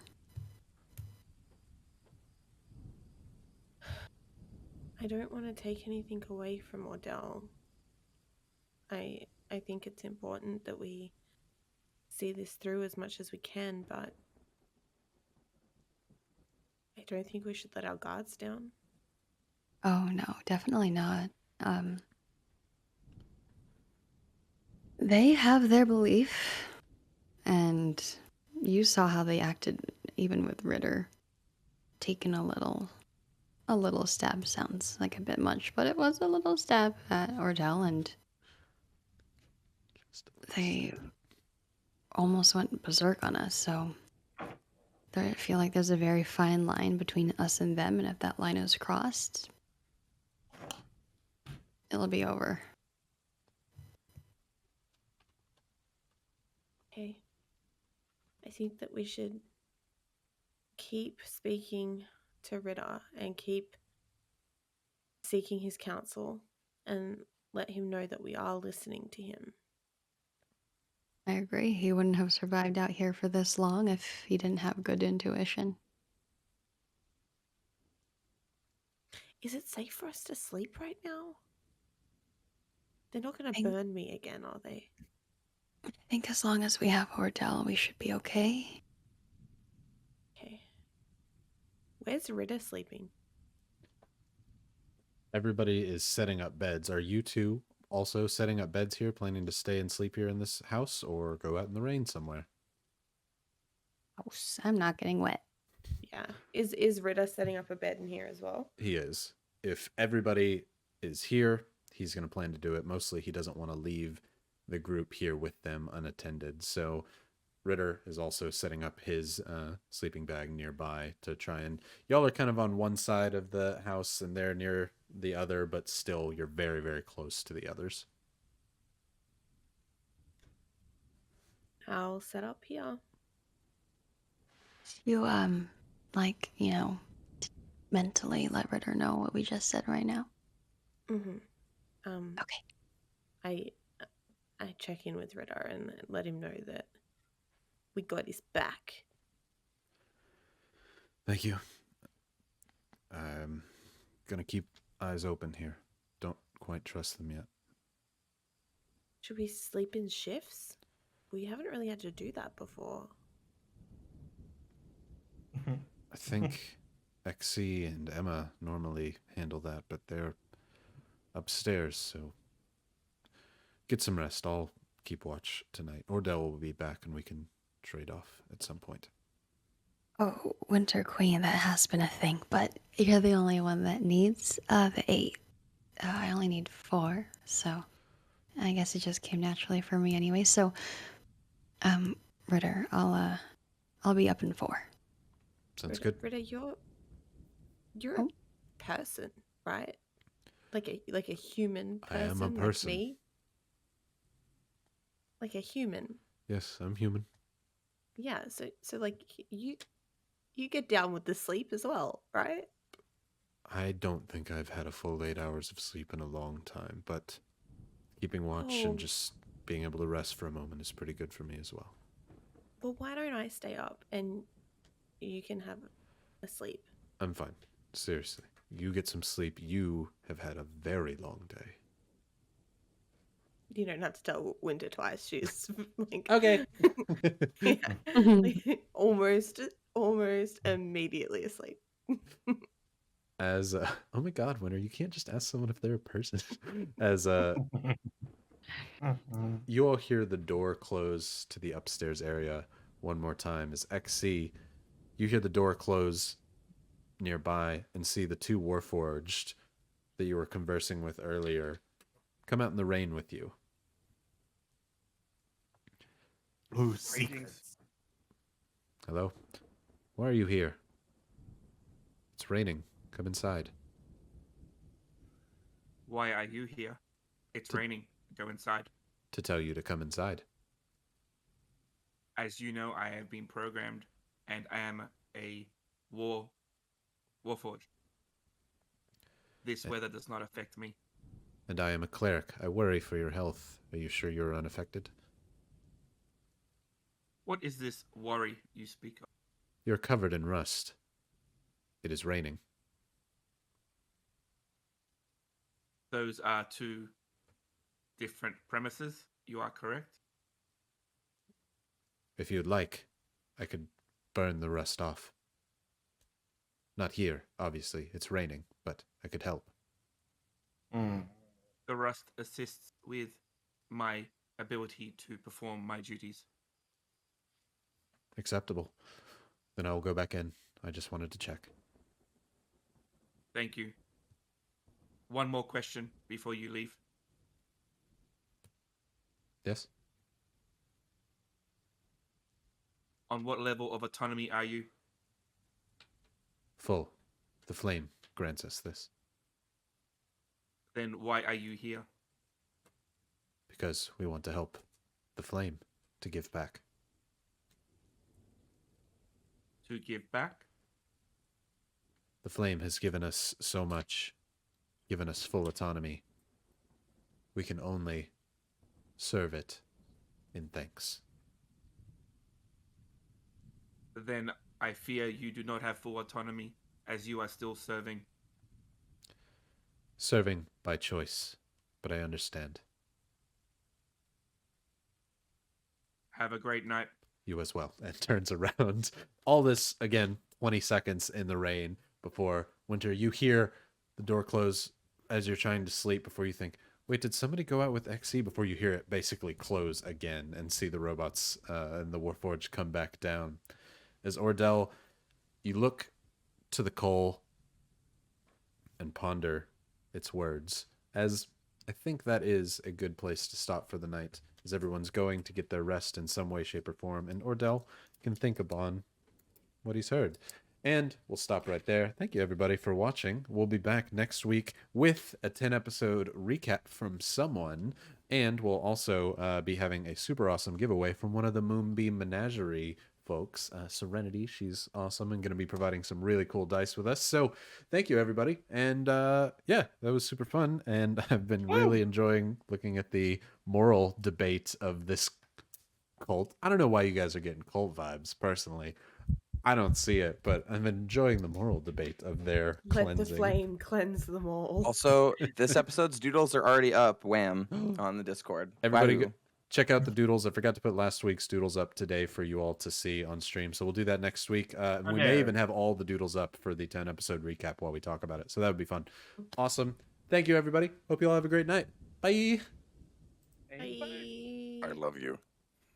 I love you more.